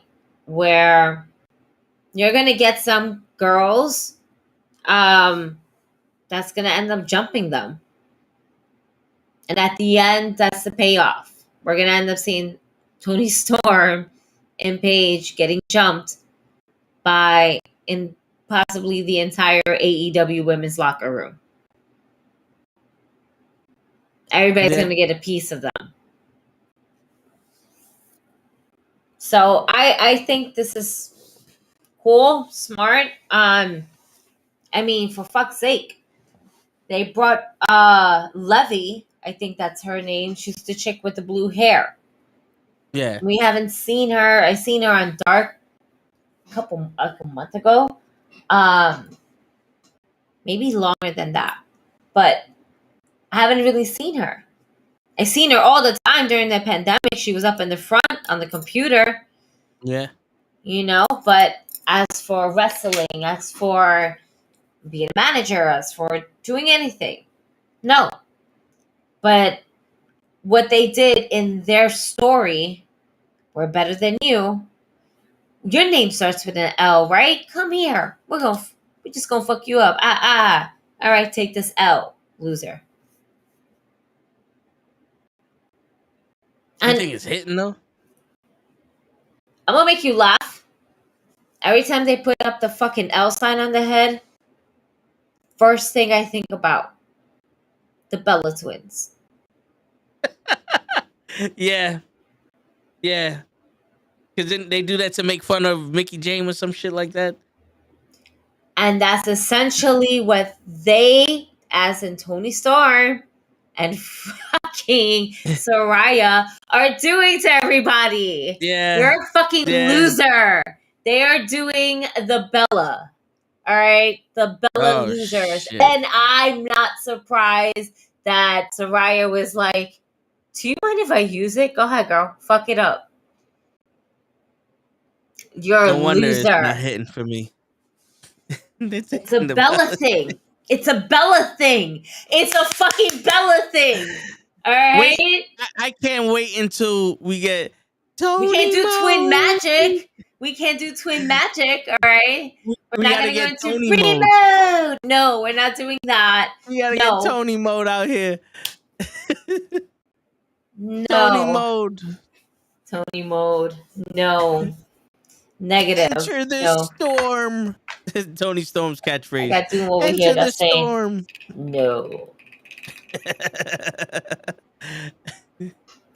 That's a dope ass Doom though. I'm like, do I hear knocking on my fucking door? You better hope it's not your homegirl that just woke up in there. Nah, still chill. remember that. I She was thinking scared about the that the other shit day out of you. too. I was thinking about that shit the other day too. Nah, she would have kept knocking. She's knocked out. Yo, no, I was fucking petrified that day. I was like, I forgot you had keys. I forgot you were here. Shit. How was your day? Give me 5 minutes. Let me get my heart rate back down to normal levels.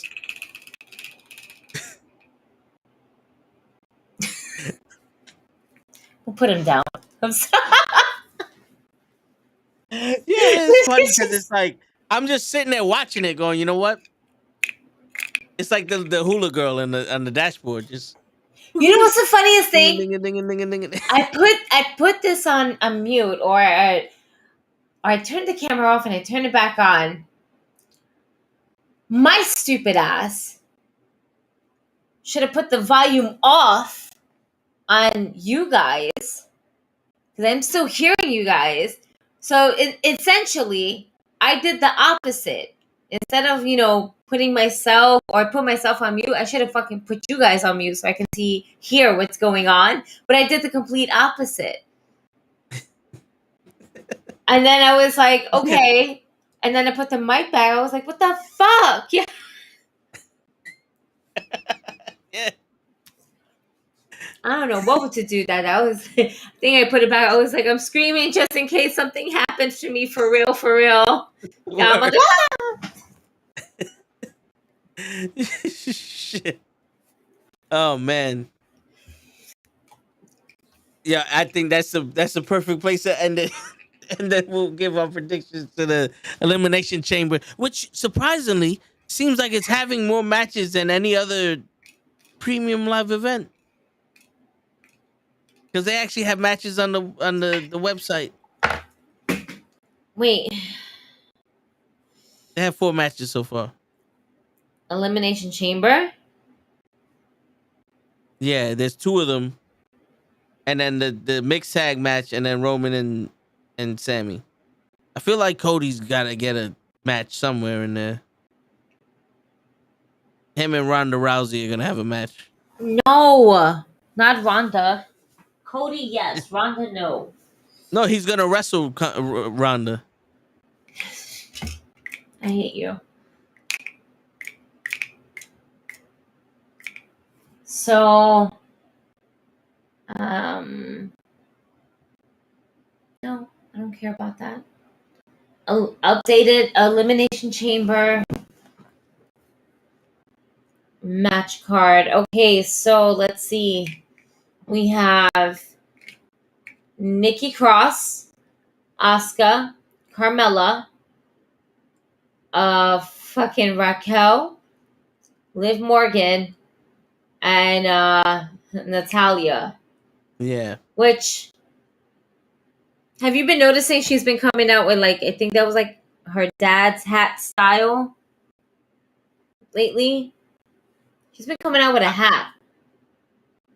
Yeah, I saw, what was it, like a top hat or something? Top hat. Uncle Howdy wears a top hat, sir. Know your hat.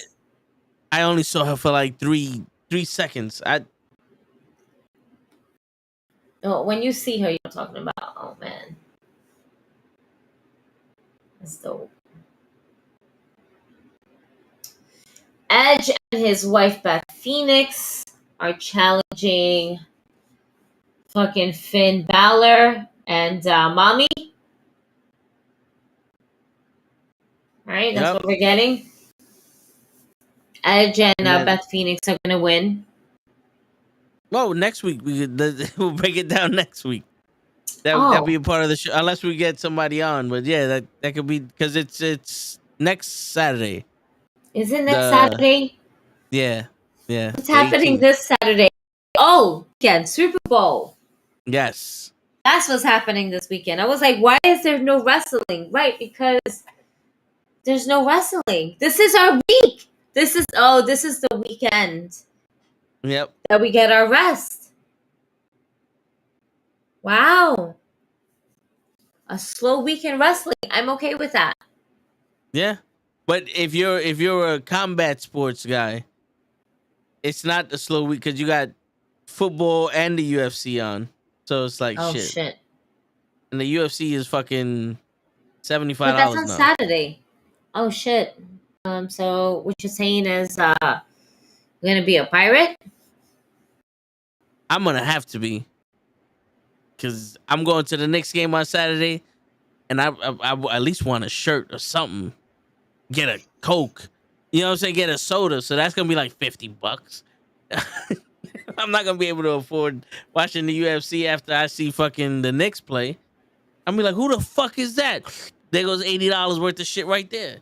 Yep. You know? That's it. It's okay, over. I see the hat now. Yeah. That was not a top hat. No. Not at all. It's like a beret. Some shit like that. Did her dad wear one like that before? I think so. Right? Either when he was with Owen Hart or this is the hat right here. This is the best I can get it, but either he was with Owen Hart or in the beginning of the Hart Foundation. I remember him having a hat like this. Right? In the Hart Foundation. Yeah. It was either the new Hart Foundation with Owen or like right in the beginning with Brett. You looking up the hat?